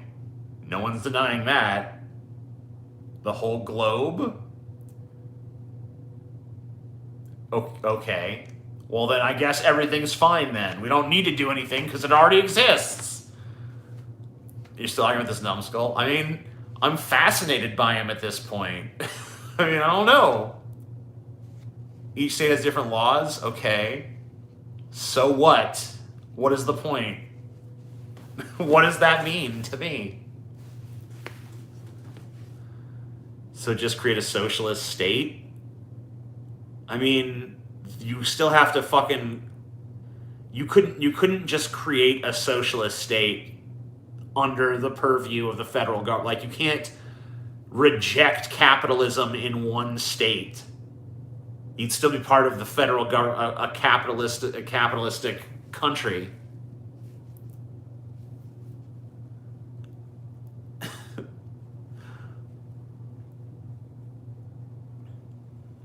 He's definitely a troll. I don't think he is. See, this is the problem with the internet, is every time there's someone that says crazy stuff, we just say, like, oh, that's a troll. It's like, no, there really is a lot of crazy people out there, okay? Any father could leave their family anytime. Women are not expected to be subservient to their husband anymore. Yeah. You think most people are socialists and everyone can choose to be socialists? No, that's not how it works. That literally doesn't make sense. I don't mean, this, like, it doesn't work that way. I don't know what to tell you. Like, it just, the world flat out does not work. Like, have you ever gone outside? Like, do you leave your house? I'm asking because I don't, and even I know that's not how the world works. So, I'm just really wondering, like, what life experiences have led you to believe that what you're saying is not batshit insane? This is why socialism is totalitarian? Okay. Why? You keep throwing out a lot of claims. I'm not seeing a lot of fucking arguments for them. I'm seeing way more, declarative statements being issued than I'm seeing, any sort of explanation as to why they're valid. But your ability to choose for yourself is not BS insane. You don't, we are, what ability to choose for yourself? What are you talking about?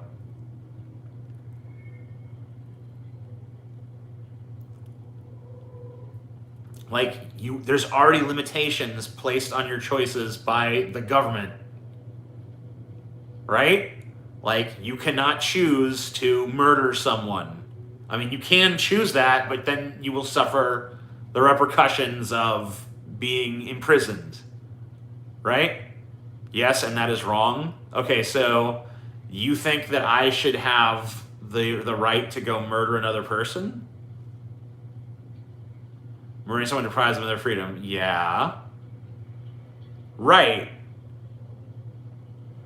That's why we need a government that can punish murderers.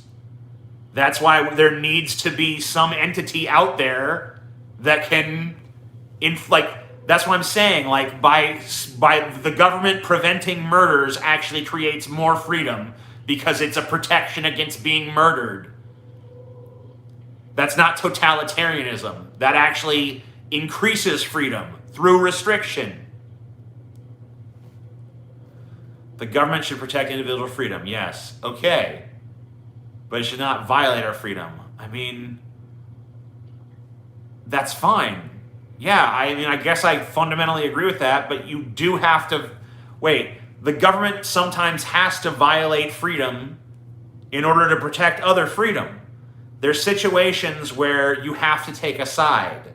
Like, if a gay person goes into a bigoted bakery and asks for a gay wedding cake and is refused, then, you know, there has to be, like, someone's side has to be taken there. You have to choose one freedom or another. You know, so there has to be a philosophy as to when freedom is curtailed. You can't just have like, any sort of curtailing of freedom is bad philosophy, because that philosophy does not maximize freedom.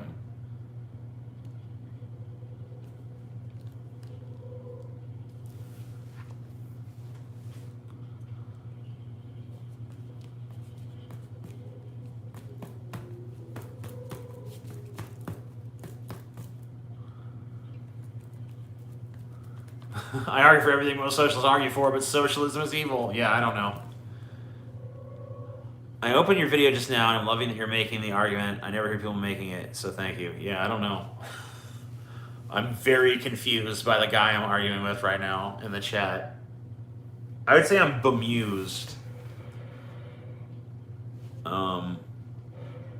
Freedom is an abstract concept which doesn't exist in the absence of governance. Yeah, I would agree with that. I mean, I think that freedom to me is like freedom to make choices. I've explained this before. I actually have a video coming out where a lot of this like is actually gone over.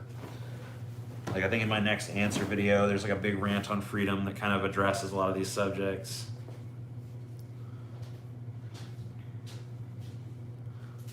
I think people should have the freedom to disagree and live as a socialist or capitalist or communist.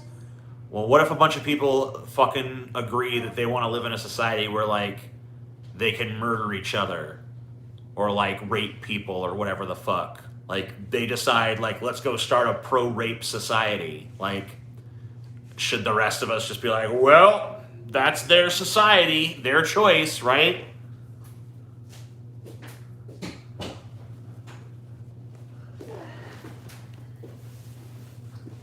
Who would want to be a part of that? I don't know. People who want to rape. It seems like there's people that are like that. They're called rapists, right? Nobody would want to be part of that. Yes, they would. Then why are there rapes? You're saying that rapists don't exist? What the fuck, TJ? You're what the fucking me?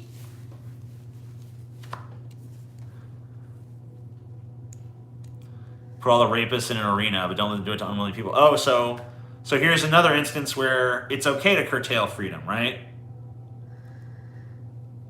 Like, this is your fucking philosophy is incoherent. You want to have this freedom, absolutist freedom stance until you're put in an uncomfortable position, and then all of a sudden you just drop it. That's not curtailing freedom. Yes, it is. How is it not? Forcing them into an arena. You're fucking taking a segment of the population and forcing them into an arena. And saying, like, okay, we're going to lock you up in this little... I mean, it's basically a prison. So, how's that? That is absolutely curtailing their freedom.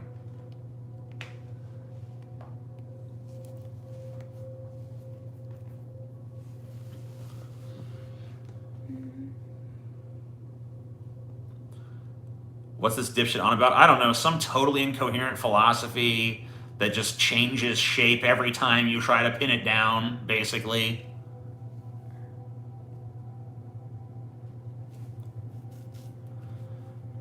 It's not changing. Yes, it is. It literally changes every time I ask you a clarifying question.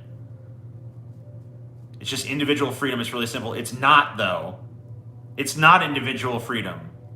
It's individual freedom until someone does something you don't like, and then you take the freedom away, but just say it doesn't count.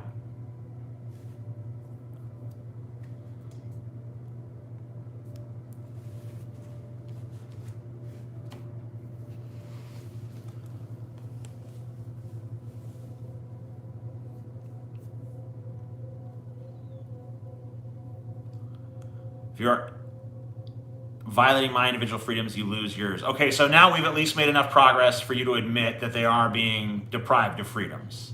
Cool.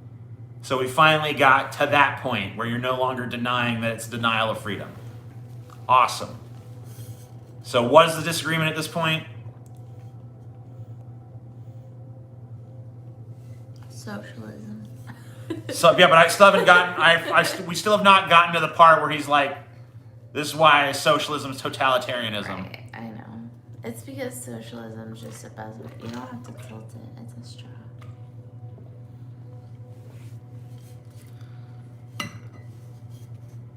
I don't even know. I've lost. I don't even know what the fucking argument is at this point. Because it seems like we agree. The only difference that I'm fucking spotting, other than the fact that he just irrationally says that socialism's bad for no fucking reason that he can argue. But as far as the freedom issue goes, it seems like we're on the same page. Where, like, yeah, freedom is only good up until the point where people start hurting each other, and then it stops, and then you don't have the freedom to do that. So we agree on that. I guess. You think you use a totalitarian government to solve the problem? Well, how else are you going to round all the rapists and put them in a fucking arena if there's not a government to do that? Who's doing it then? Like, if everyone just has equal fucking freedoms and no one has the power to violate the freedom of another, then how are we supposed to, how do you violate the freedom of the fucking rapist to lock them in the goddamn arena that you want to put them in? You know what you need in that instance? A fucking government to do that fucking function. As well as a bunch of other fucking functions. Like, this is just real fucking civics 101 shit. It's like you want to accomplish things that only a government can do, but not have a fucking government.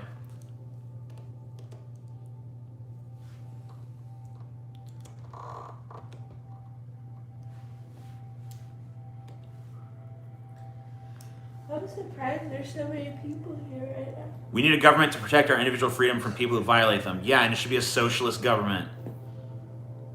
Because that maximizes freedom. That's why that's the ultimate fucking government.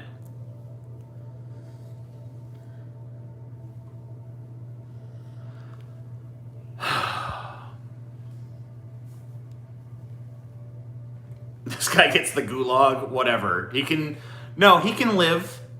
He can live in the fucking socialist utopia. He just, He's probably just brainwashed like most of Americans who just like hear the word socialism and automatically think bad.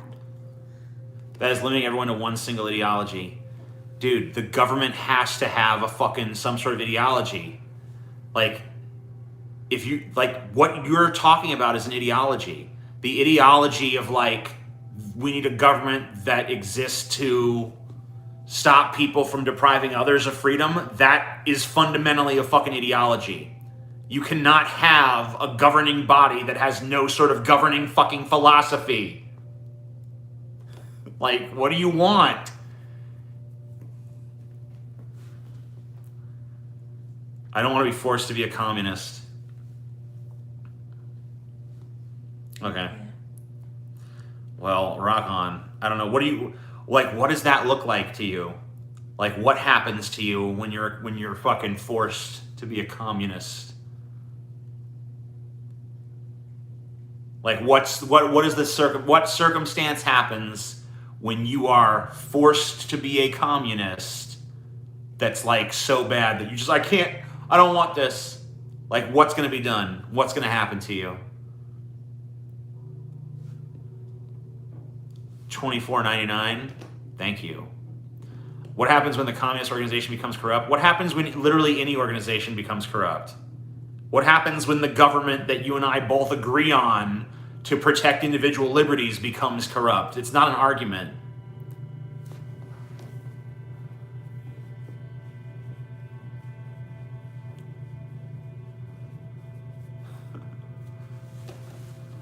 Yeah, corruption is a problem. We're not, like, this is like a weird pivot to the corruption topic.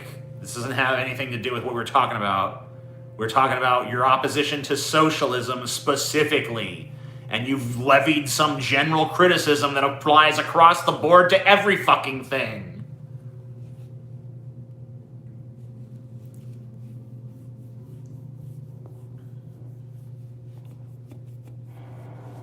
I still have not heard why the socialist government is bad. because then I'll be forced to conform to the norms of my society. It's like, that's always going to happen. That's literally not avoidable. The problem is centralized power. Stop creating centralized system power. We've been over this. You already agreed that a centralized power is necessary to enforce certain fucking freedoms and shit. What are you doing? Are we going back on that now? Have we walked it back?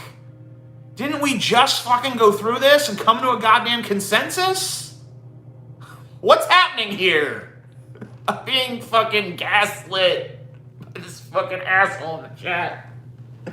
He agreed a second ago and now all of a sudden he doesn't anymore. What?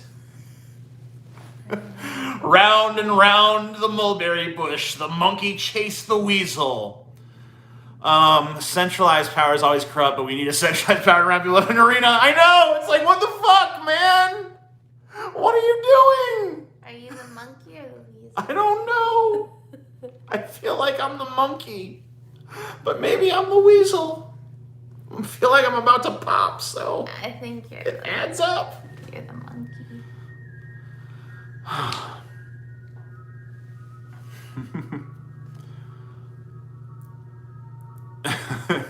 I'm way too stoned for this. Yeah. Me too. Oh, Jesus. Well, I've been streaming for 110 minutes. I made $201 so far. I'm not really all that tired, so I don't know. Keep going then. I'm going to keep on going for a fucking while at least. There's like 180 people watching, so. Oh yeah, cool. Government is okay when it benefits the elite few, but not when it protects the majority of Americans from the elite few. Yeah, like what is that? Thanks for the money. Yeah, I don't get it. And eternal insanity suffers from his own username. I don't get what's going on. If your system is so impressive, then why wouldn't people voluntarily choose to join you? I mean, I'm talking about a system that's like super democratic, right? Like I said that early on in this. So if the people didn't like the system, they would have democratic representation to change that system. So yeah, it would have to actually produce results for people. But it would be about the democratic majority. It wouldn't be about catering to every individual's whim. I feel like what you want is a fucking series of city-states that each have their own fucking like crazy rules, and if you don't like one, you can go to the other. And I just think that's a really impractical, silly idea. But yeah, the majority of people would have to be on board with something for it to be enacted under the sort of system I envision.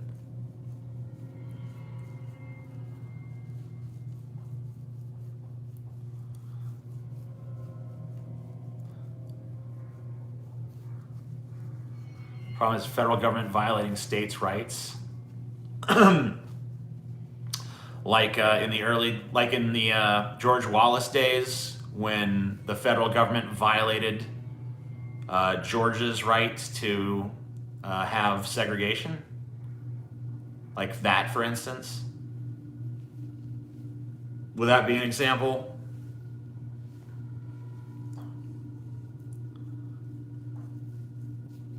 Because that's like pretty much the origin of the states' rights argument, right? Like most states' rights shit in this country stems from the South wanting the right to enact racist policies against black people. And the federal government stepping in and saying, nah, dog.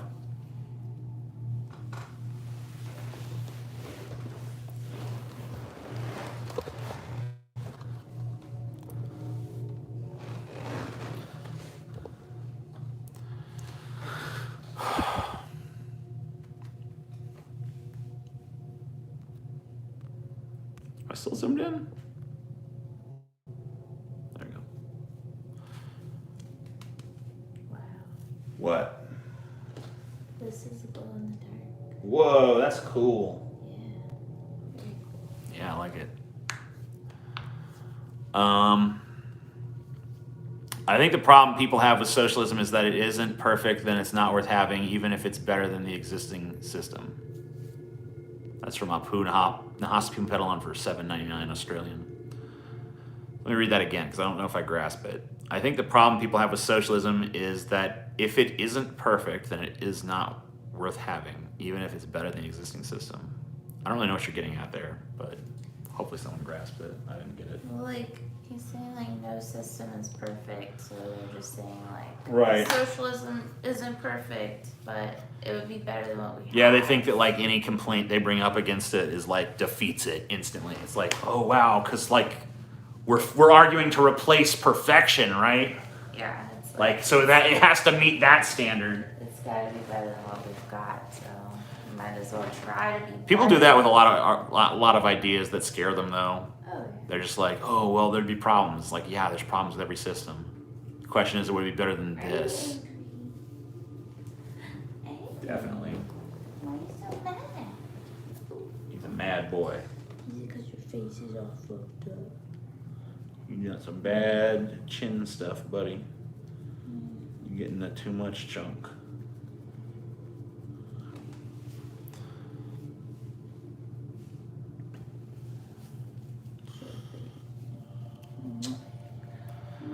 We're probably never gonna make any progress in any direction because everyone is so divided on every issue. It's like a group project where each person has their own vision and nothing gets done. Yeah. I think we make progress all the time, just in different directions.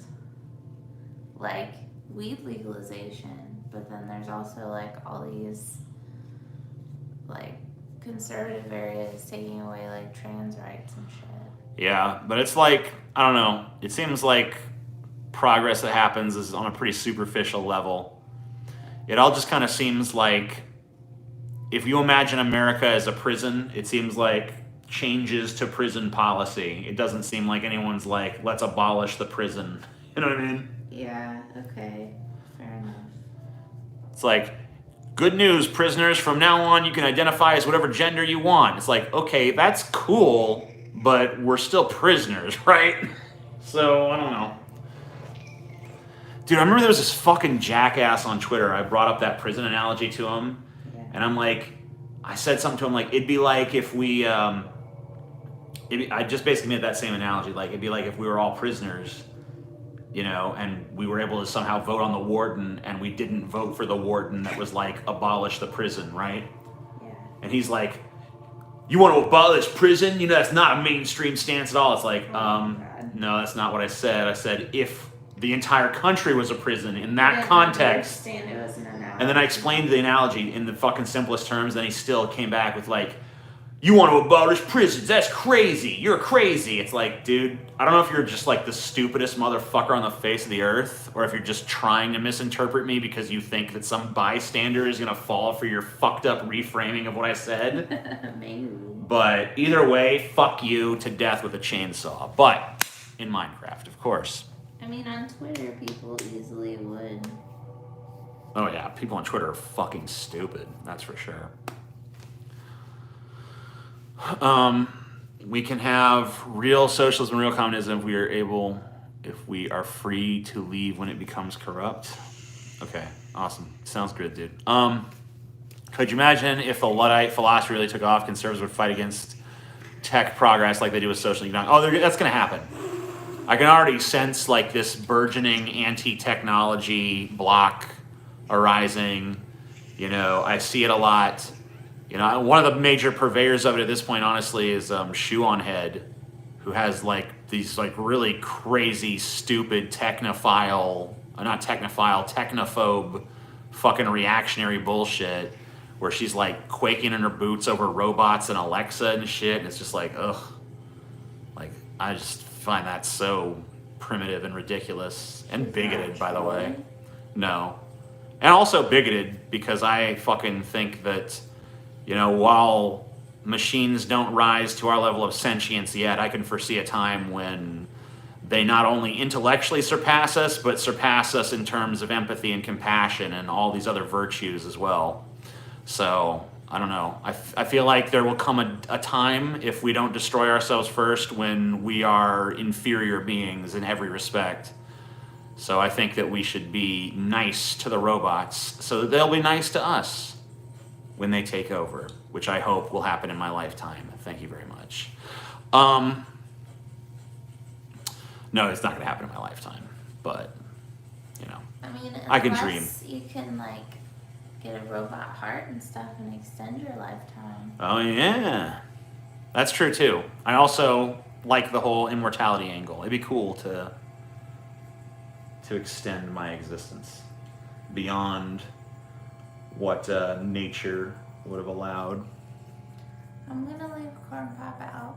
You can, at least in here, but I don't want him out in the house anymore for tonight.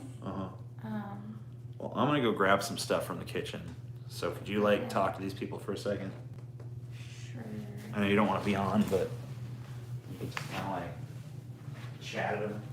Okay. Me and Corn Pop will entertain you guys, I guess. So, I just got out of the shower, so my hair's still wet. Random shoe hate out of nowhere. I think TJ likes Shoe on Head. He watches her videos, but he just doesn't agree with her on that specifically.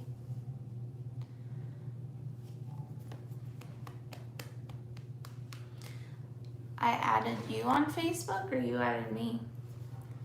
I don't remember adding anybody. Hello. Yeah, my name on YouTube and Instagram is Chelsea Liam.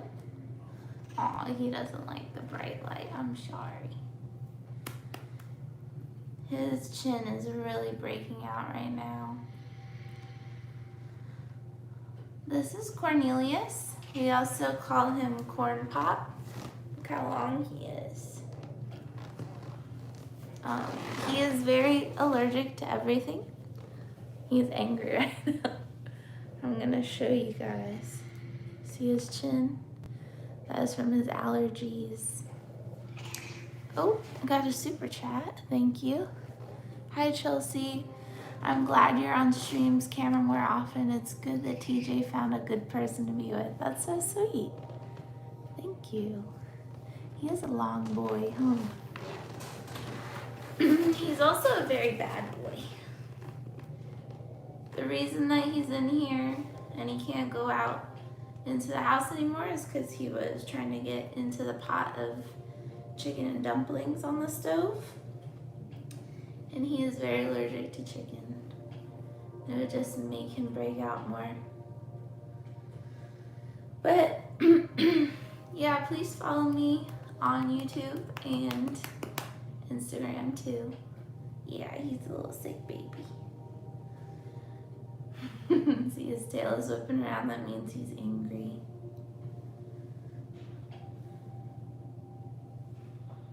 I'm trying to calm him down though. It is hard to read from this far back. Yeah, I was also on TJ's main channel, The Amazing Atheist. We did an abandoned hope stream on his Patreon, and he posted a video on his Amazing Atheist channel of us talking about atheism, actually, so.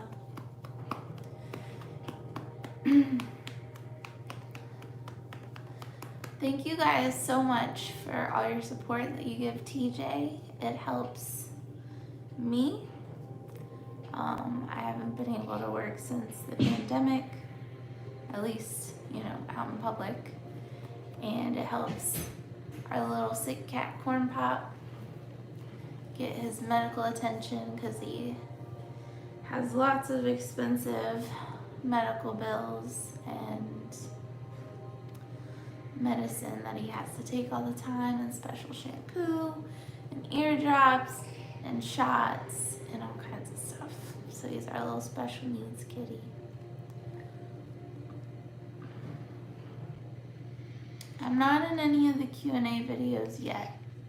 I don't know if I will be though. Sorry, what does it say?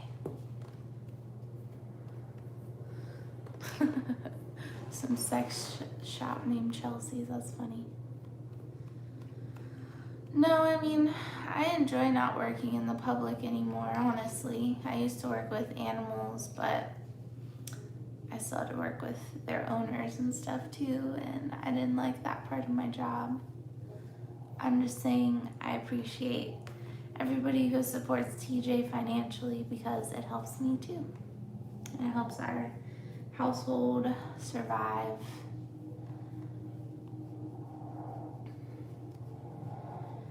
Yeah, it's been a crazy year for sure. Look at his little cheek. His little chubby cheek. Bloop, bloop, bloop. He is a cutie pie.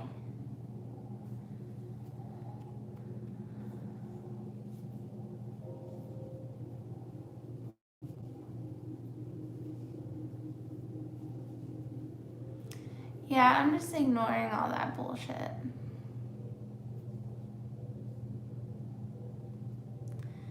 He's an okay boy. TJ is getting food. Yeah, I'm pretty sure he said he was. I'm a $10 a month patron too, actually. So thank you for being a $10 patron. I wouldn't say I'm a gamer girl. Most of the games I like to play are like more like sandbox games, open world.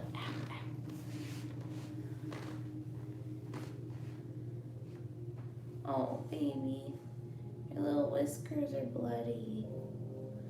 He scratches his face so bad that it bleeds.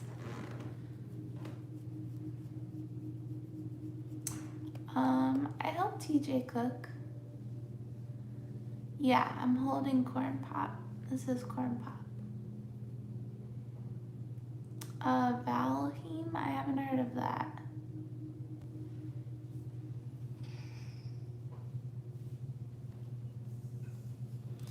He doesn't have mange. He is just severely allergic to literally everything. Like, you know, I don't know if you guys know how allergy tests work, but they test you for like 70 different things to see if you're allergic to them. And he had a reaction to all 70 things that they tested him for. So he has to be on very special food and medicine and shampoo, and like his food is like $90 a bag, and it's not very much. Like, and you know, he eats a lot. He's a big boy. So TJ is back. No, TJ was just eating. You got stuff in your mustache. He's coming back though, guys. Don't leave. It's okay. You ready? Yeah. What was that thing I was... I don't know. Wasn't that in here? I thought it was in here. Go look for it. I'll be right back.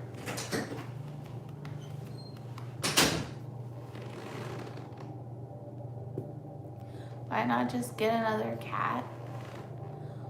What do you mean? Like, you think I should just kill him?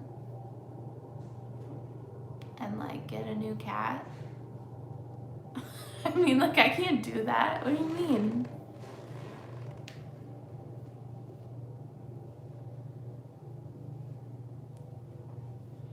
Like, yeah, this cat is too expensive and he's poorly behaved, so let's just kill him and get a nice cat. I'm sorry, but that's just doesn't seem very ethical to me. He is cute, and sometimes he's nice. Sometimes. Like, sometimes he'll come up to me and head boop me. That's pretty cool. I found him when he was about this big. He was in the bushes by a dumpster behind the Starbucks that I used to work at.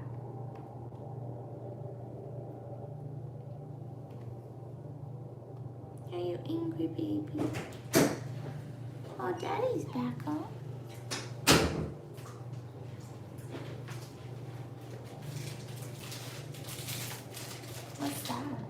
Oh, that's one of those almond things I can't eat. Alright, corn pop. You can go. Alright, TJ is back. It was really nice chilling with you guys. I'm probably gonna go to bed, so peace out. Sleep is for the weak.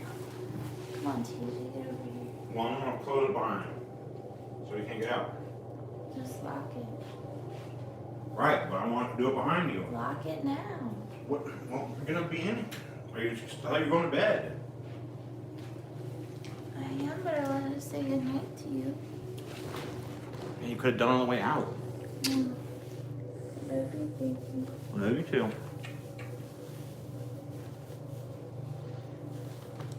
Alright, whatever.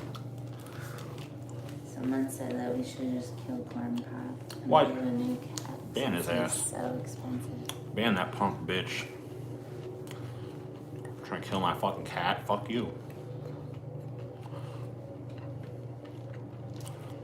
Yo ass still awake? Yo ass. So is still yours. awake, too. Fuck you.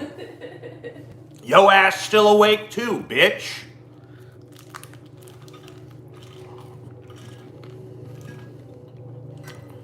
Yeah, they're still arguing in the chat, by the way. Good. I was hoping that wouldn't die down just because I stepped away for a second. Communism is when no iPhone. I love that shit. The dumbest fucking refutation on the face of the earth. You claim to be a socialist, but you have an iPhone. It's like, oh my god. Oh, alright. You heard that shit before. No, Really? but I purposefully stay away from stupid as much as possible. Sounds like something your dad would say, so. Oh, sorry. Oh.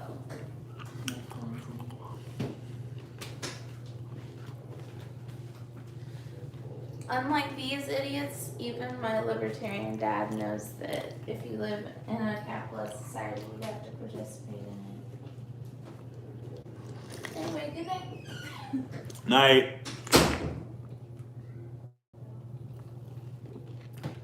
Yeah, you came to be a capitalist, yet you collect Social Security. Every conservative I've ever known has been on government fucking assistance at one point or another. And they always make an excuse for themselves. Well, I actually needed it. It's like, yeah, that's what it's for. It's for people who actually fucking need it, you idiot. Why do you think it exists?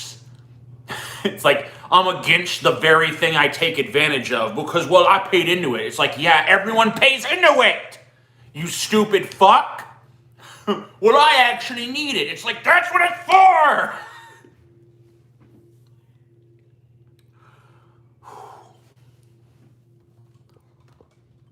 It's pretty fucking silly. All right? That's all I'm saying. It gets pretty fucking ridiculous.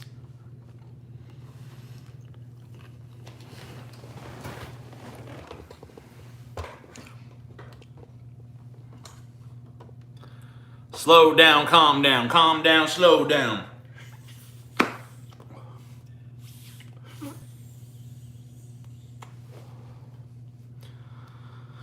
I have a Samsung. That's who you know I'm a communist. I mean, yeah, anyone who has a Samsung is fucking clearly a fucking Stalinist, Leninist, fucking piece of shit.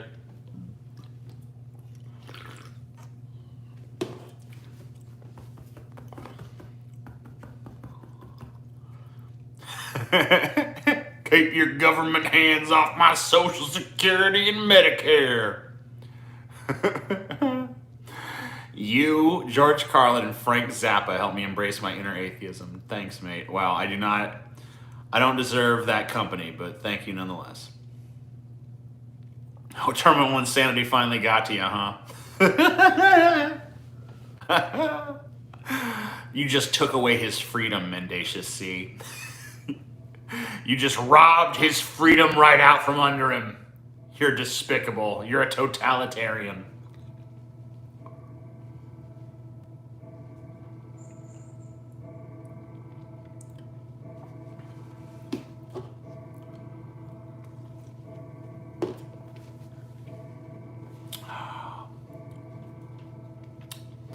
I used to have help. Hey, what are you doing? Stop that. You're a crazy cat. This cat doesn't even look like a real fucking animal. It looks like an animatronic. What are you doing? Just get out of here. Everyone should have blocked him a long time ago. I like that clock sound. Yeah, me too. It's cool.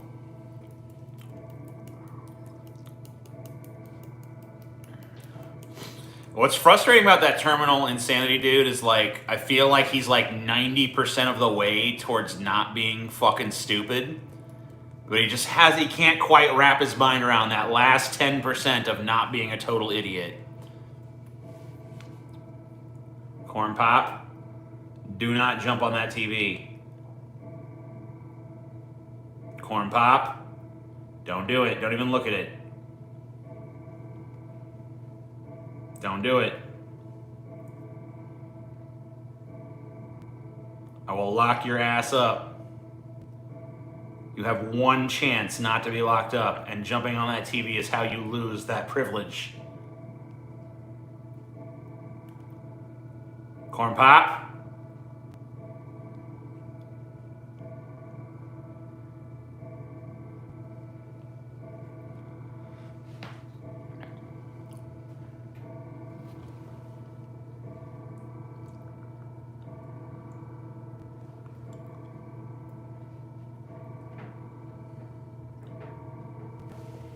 Fucking cat.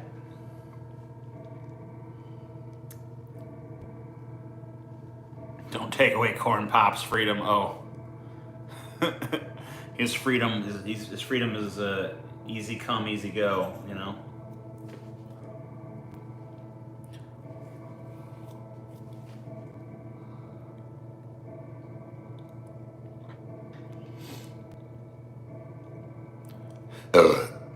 Don't curtail Corn Pop's freedom.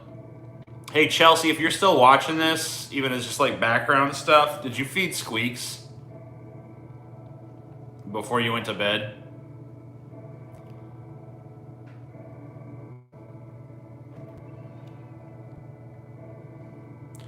When I was growing up in, you did? Okay, cool. When I was growing up in Scranton back in the 1700s, my dad used to tell me. Dude, I love Paul's fucking Joe Biden impression, man. That's gotta be one of my favorite Paul characters of all time. It might be my favorite, to be honest with you. Like, I find it funnier than the others. Like, Mickey has had some great moments. You know, there was some great moments back in the day with, like, No True Scotsman or, like, Senor Tomat or whoever the fuck. But, like, it's Joe Biden. I don't know. It really fucking cuts to some part of Joe Biden that I haven't seen manifest in anyone else's. Paul says it's not that good. I think he's crazy. It's not good in a technical imitation sense, but it captures something about Joe Biden that I don't think I've seen in any other impression. Like, I don't know. There's something about it that just fundamentally, like, it like captures some essence of Joe Biden. It's like a Dana Carvey impersonation, you know, where it's not really technically accurate, but it just fundamentally gets, you know, what its subject is. Paul's best is Gurgi? No. No. Gurgi is garbage.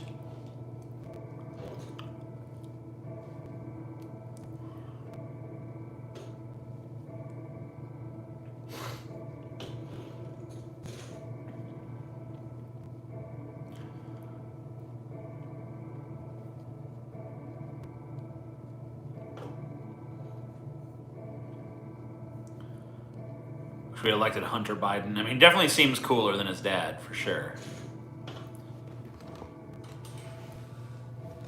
Like, Hunter Biden, I don't know, he's a rock star. What do you want?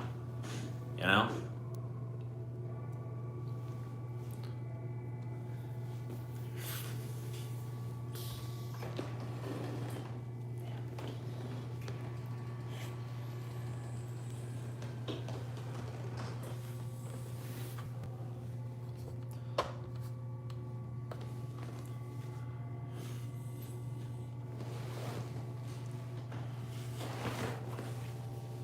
Hunter Biden should start a foot pride parade. I mean, he's not like a foot fetishist, okay? Like, if you ever watch his video where the chick gives him a foot job, like, she specifically asks him at the beginning, like, have you ever had a foot job before? He's like, no. And she's like, oh, let's do it. He's like, cool, yeah. You know what I mean? So it was like, he was like, hey, let's fucking do it. You know, he was just open to it. He was open to some new experiences, right? He wasn't like a foot fetishist, though, that was like, I get foot jobs all the time. You know what I mean?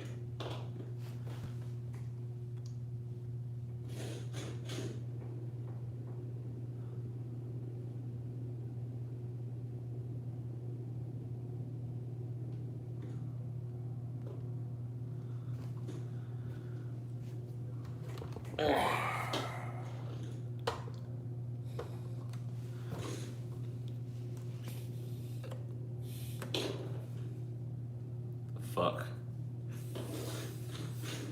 No! Ah, you son of a bitch. Fucking piece of shit, man.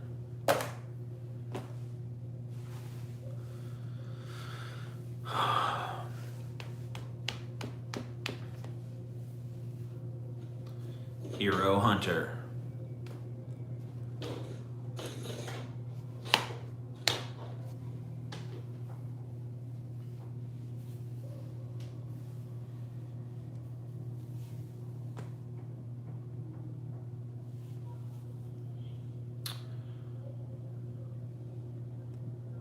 I'm gonna steal a Semble tank and take over the States.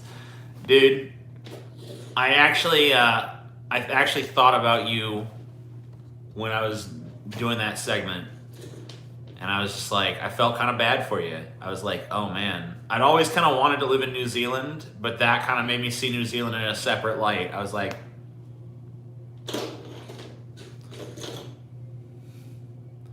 when's the Q&A vid? I mean, part 1's already out.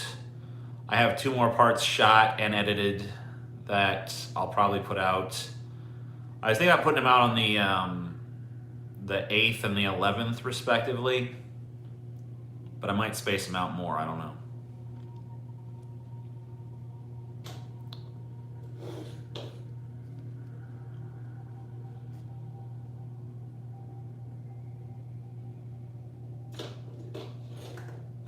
Like, no shit, the dude that built the Killdozer built a better tank than the entire New Zealand government. It's fucking crazy. Their tank was the most inept piece of shit tank. It was like, why would you even bother? You know what I mean? Seen the new Space Jam trailer?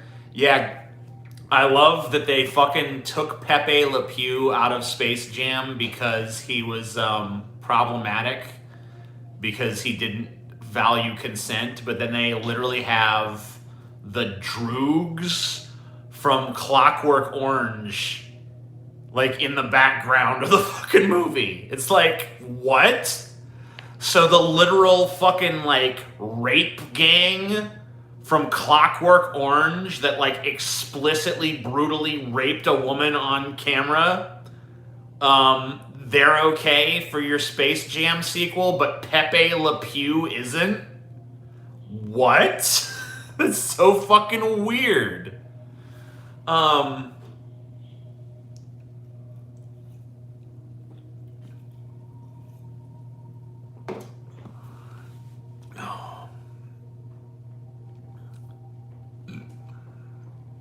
It's just a weird fucking thing, man.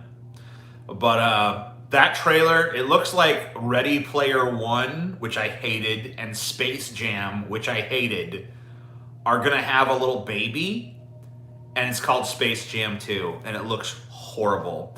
And my question as to whether or not LeBron James was just as bad of an actor as Michael Jordan was answered in the trailer.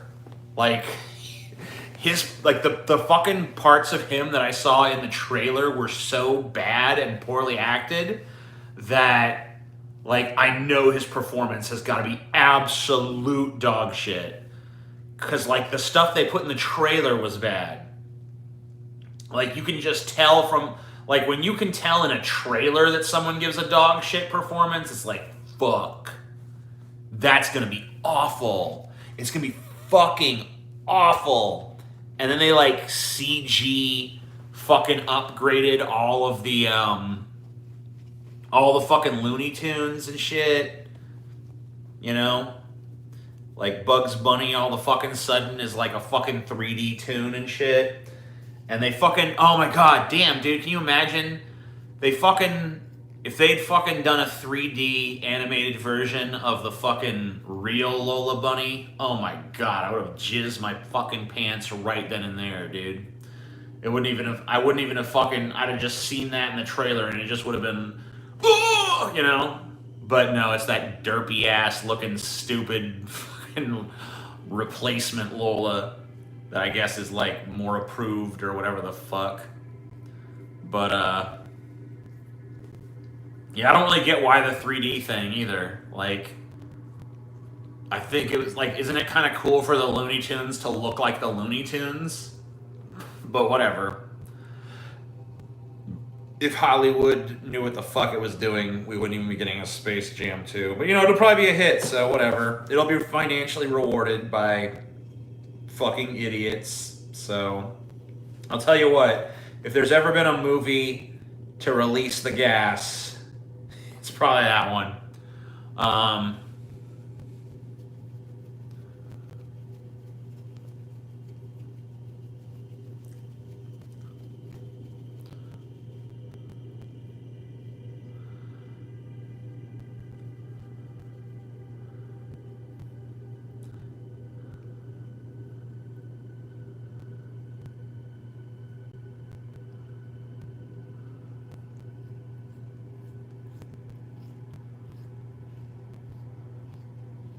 Yeah, I mean, like, say what you want about the terrible Tom and Jerry movie, at least Tom and Jerry look like Tom and Jerry. They didn't try to, like, turn them into three-dimensional characters ill-advisedly.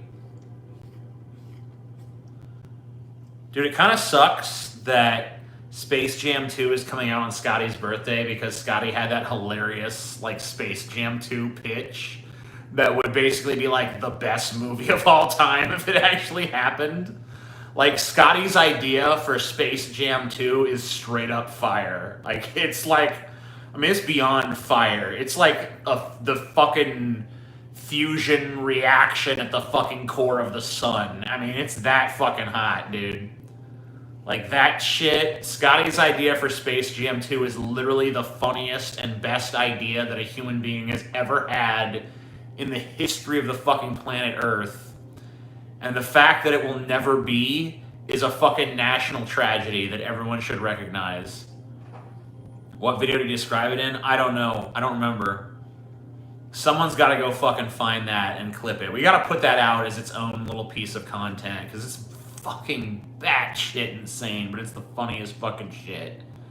Like, it's so goddamn hilarious. Like, he's done it twice, and both times it was fucking hilarious. Like, it's just beyond the pale, insanely funny. I can't even fucking... Like, I've never laughed harder in the history of our show. And Scotty, like, is not usually, you know, the one that fucking produces, like, the huge laughs, I guess. But that's a fucking example. Like, the biggest laugh goes to Scotty, for sure. Like, I don't know, man. Me and Paul might fucking get more laughs, but Scotty's, you know, he's just always going to be the reigning champion of the biggest laugh because there's no way I'm ever topping, like, nothing I'm ever going to do in my life is going to top fucking Scotty's Space Jam 2 pitch. The fact that it wasn't instantly clipped and, like, became like, in a just and righteous world, that would be like a viral clip and Scotty would be the biggest fucking YouTuber on the goddamn platform because that shit is fucking hilarious. Like, it's just I don't even know. Tell us? I can't fucking do it. It'd be like me trying to do like a Carlin bit or something. Or like a Pryor bit. It's that fucking good. You just gotta go watch him do it. Wherever the fuck it is.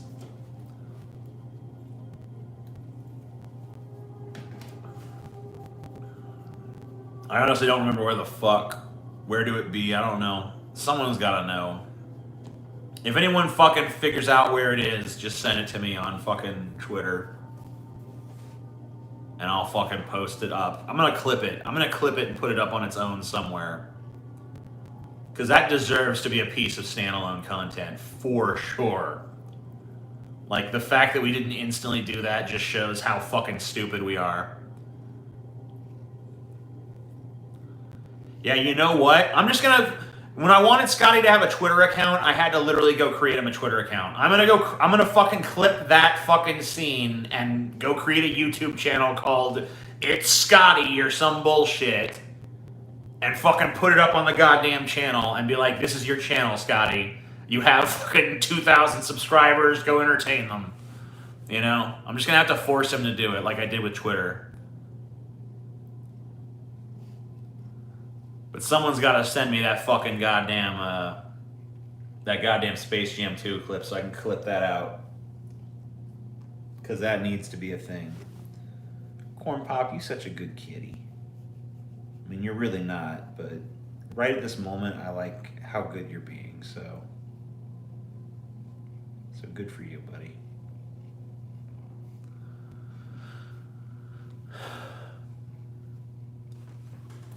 I wish some of Paul's rants would be clipped more. I do it, but I watch YouTube mostly on my PS4.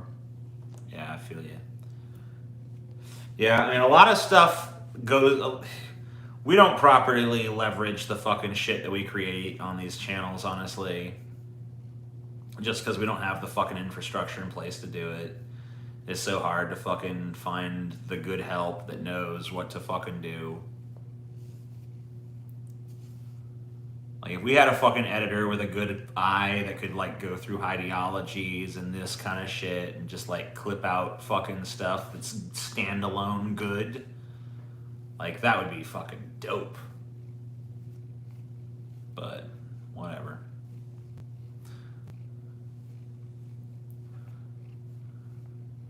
You just sent a Space Jam 2 video? Cool.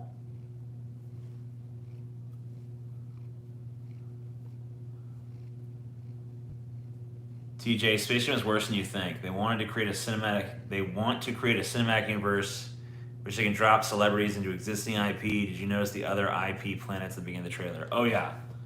Dude, I totally fucking I knew instantly what the fuck they were doing with that shit. They just realized, like, goddamn, how do we leverage all of our properties to the maximum fucking extent? And that's why they brought everybody in there. So, you know, like, oh, we own the Flintstones. They made a big deal of showing the Flintstones. So obviously it's like they can fucking have like a movie where some fucking dumbass celebrity goes to fucking Bedrock or whatever the fuck, you know? It could be like The Rock in Bedrock and they can call it like, you know, Bedrock or some shit, you know? It's called Movie Talk with Fat Boys and it's the last 30 minutes or so, yeah. Go fucking search that up. Because that's where the fuck that's where the fuck it is.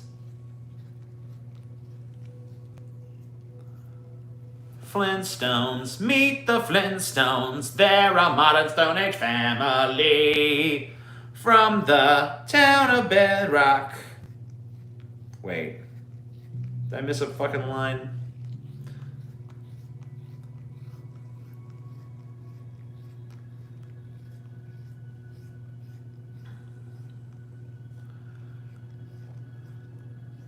TJ, what's your favorite memory of Scotty? Him telling me the Space Jam 2 fucking pitch is my favorite memory. Can we talk Godzilla vs. Kong spoilers yet? I mean, yeah, if you haven't seen it by now, you're a dipshit anyway, so, you know. Spoiler alert, lizard fucks monkey to death. To death. Fucking 2-0, man. 2-0. They didn't even give Kong a little bullshit victory. Kong gets fucked, and then Kong gets fucked again.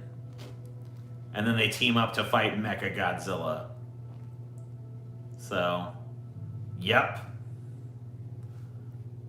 Go to sleep. Fuck you. Eat my shit. And then Paul posted his like review. It's like, I thought it was a ridiculous film, and it's like it's Kong versus Godzilla. Like it gave you what you wanted. I don't know.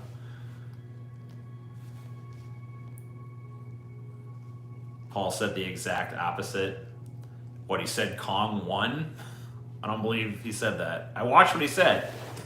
I watched his review.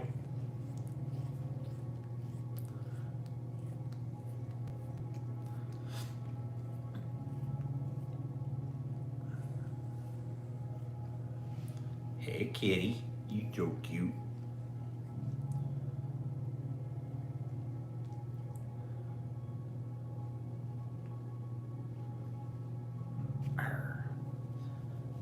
He did not say Kong won. I watched his review. He did not say that. Everyone says their guy won. It's what the studio wanted. Kong pushed Godzilla back to the ocean. No, he didn't. Godzilla was fixing to fuck Kong up again until Kong stood down and fucking put the axe down. And then Godzilla's like, okay, we mutually respect each other. And then he walked into the ocean. It was more of a draw. How was it a draw? Wait, what? No, Godzilla definitively won the fight. He beat Kong till Kong was on death's door. And Kong was dying. The only reason Kong didn't die is because humans intervened and saved him. And then Kong and Godzilla never fought again. The result of their fight was that Godzilla won and kicked Kong's ass. Like, what? Huh? What are you talking about? There is no interpretation of that movie possible where fucking Kong wins unless you just lie about what the film contains. Like, if I get in a fight with another dude and he beats me to the point where I'm laying on the ground dying and paramedics show up and have to defibrillate me back to life, I don't get to wake up and say, it's kind of iffy who won that fight. No, at that point, I have to admit that I lost. So, what? Huh? Nope.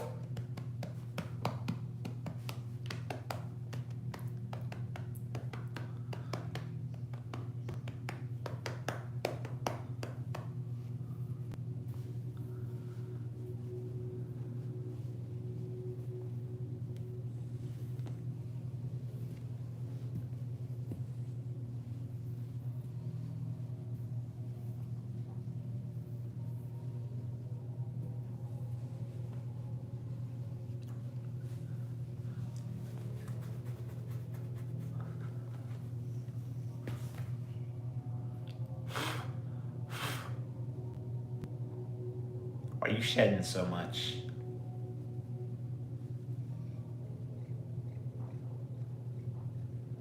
Quit shedding. It's rude.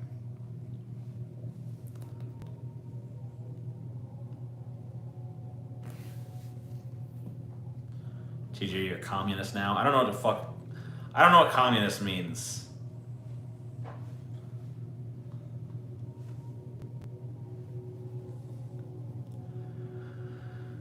Did you like how they did Mechagodzilla? I didn't like that they they shouldn't have killed Mechagodzilla off in the movie. Like, they should have fucking had it where he kicks the shit out of Kong and Godzilla and, like, save some shit for a sequel. Like, have those two, like, barely escape with their lives. And then end with fucking Mechagodzilla, like, rah, blows up the city, And then it's like, ooh, sequel fodder, Save the big fucking battle for the next movie.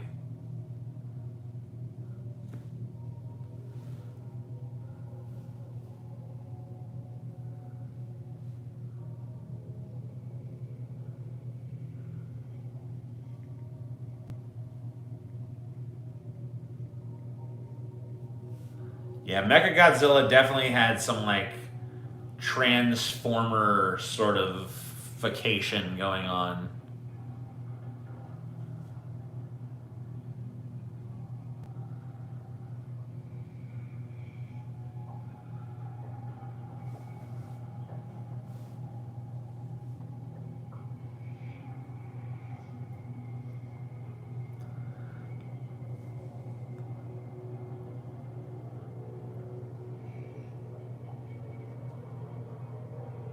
Yeah, Mechagodzilla has been rebuilt several times, so whatever. He could always be rebuilt, but it's like we've already seen him get his ass kicked, so it's like whatever. Like he's not as cool to turn up for a whole movie for when you've already seen him get his ass handed to him in the last fucking 10 minutes of a previous film. Like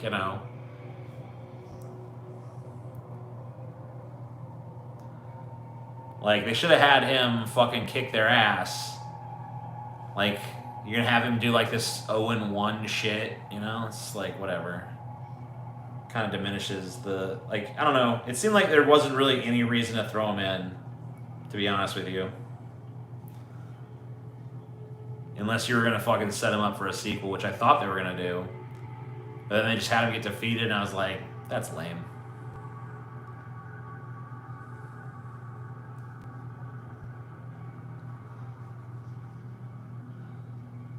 Yeah, I feel like they've used up all the fucking best monsters in the MonsterVerse at this point. Like, they're gonna have to start making up their own shit. Because, the Godzilla monsters that are left are all kind of lame. I guess the Smog monster, maybe? I forget what the fuck they call that one. I guess you could do him.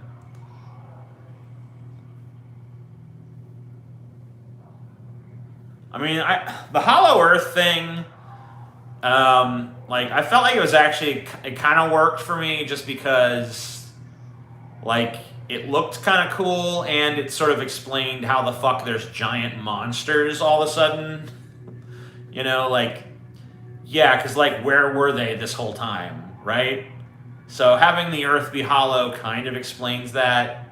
I mean, it's a pretty big leap. You're asking the audience to accept some pretty fucking wild shit, but whatever. You're in a movie where a giant monkey fights a giant lizard, so come on. I think we can excuse the Hollow Earth, I guess.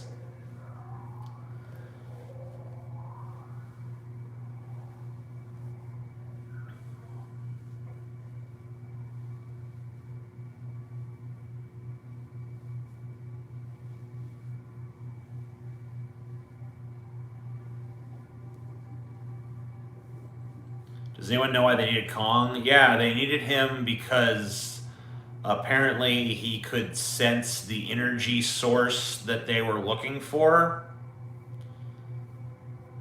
I mean, whatever. It was just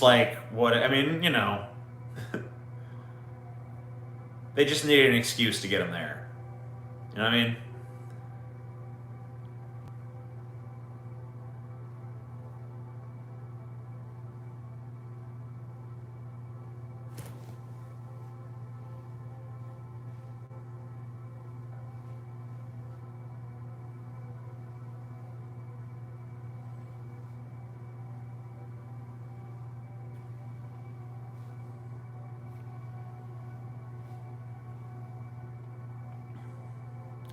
Yeah, did you notice that the conspiracy guy and the Stranger Things chick and the fat nerd kid pretty much had no impact on the plot whatsoever?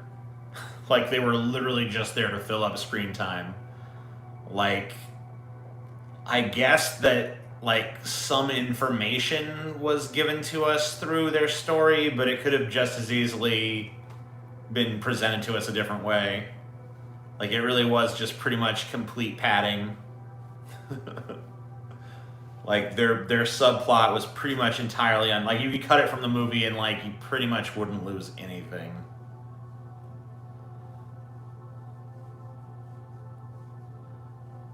Yeah, I mean them pouring liquid on the control panel, that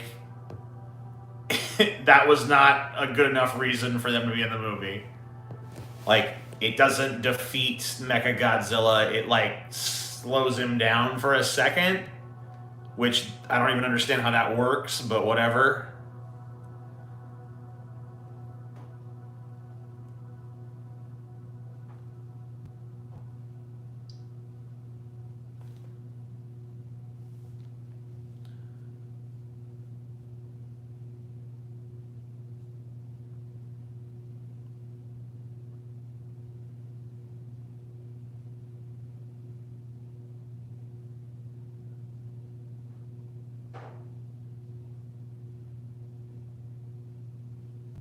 Am I having connectivity issues here? Is that what's going on?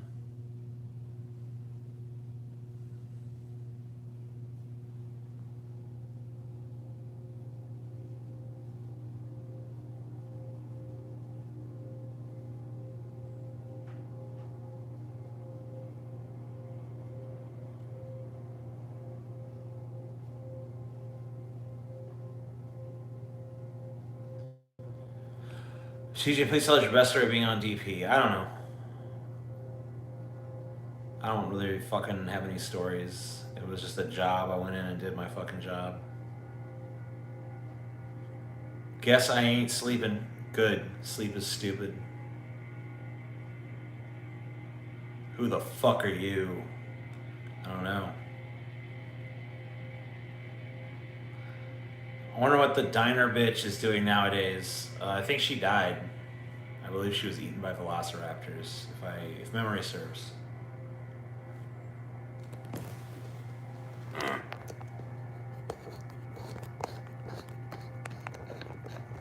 Ugh. Just got to see this fucking cat.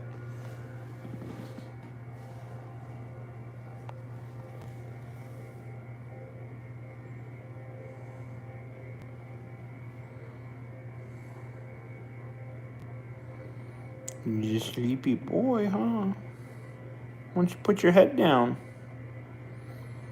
Just go all the way to sleep.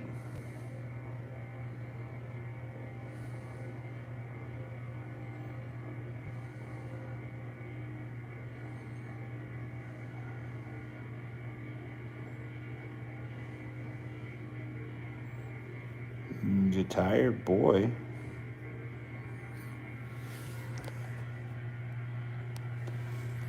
It looks thin. Believe me, it's not. He's a fat cat.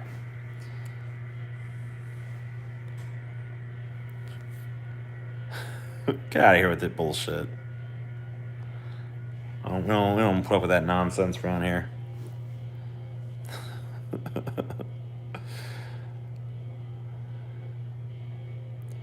I'm dead if you actually your cat Corn Pop. Yeah, his name is Corn Pop, dude. Well, technically his name is Cornelius, but he's pretty much goes by Corn Pop.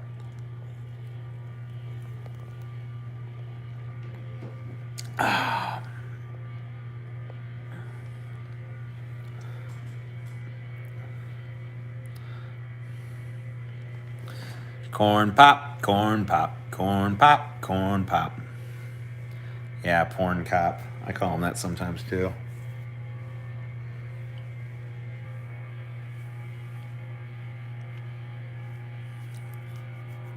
Ha ha ha ha!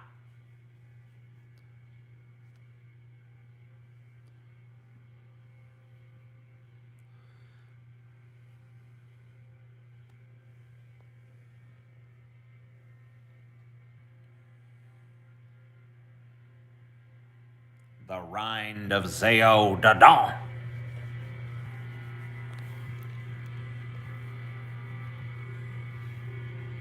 My big fat belly.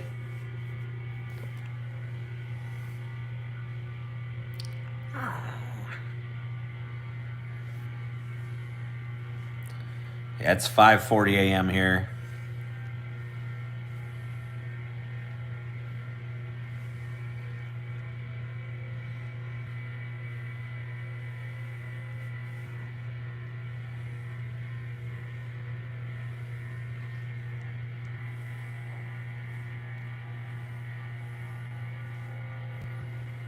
$5.40, bro. $5.40, bro. Did you stay up all night? Yeah, that's pretty normal for me, though. Especially lately. I haven't been doing any DFF stuff for the last few days, so I've gone to my natural schedule, which is basically just like stay up for extended periods of time and then like collapse and sleep through every daylight hour and then wake up at night. So, you know. Doesn't that make you feel like crap? No, it feels awesome. Fuck being awake in the day. The day sucks. The day is trash. Right? Right. We can all agree on that.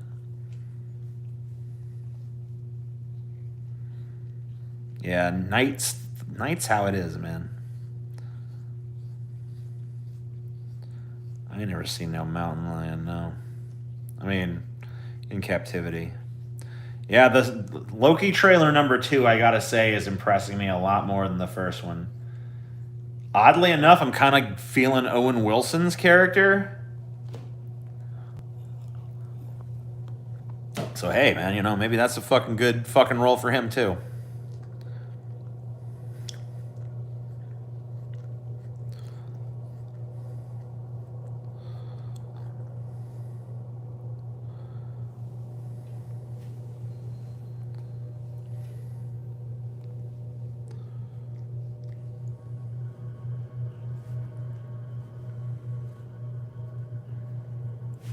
Hey, don't bite.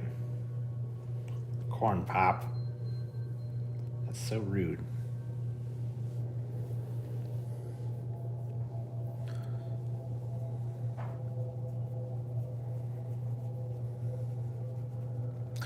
Well, seems like the chat's gone dumb.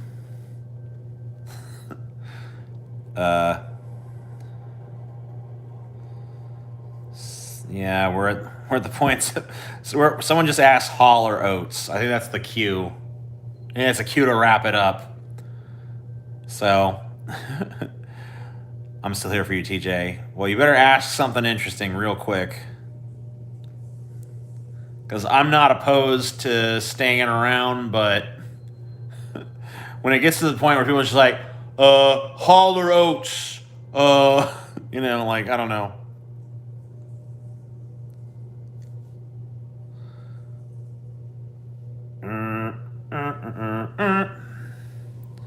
Yeah, I think I'm gonna go.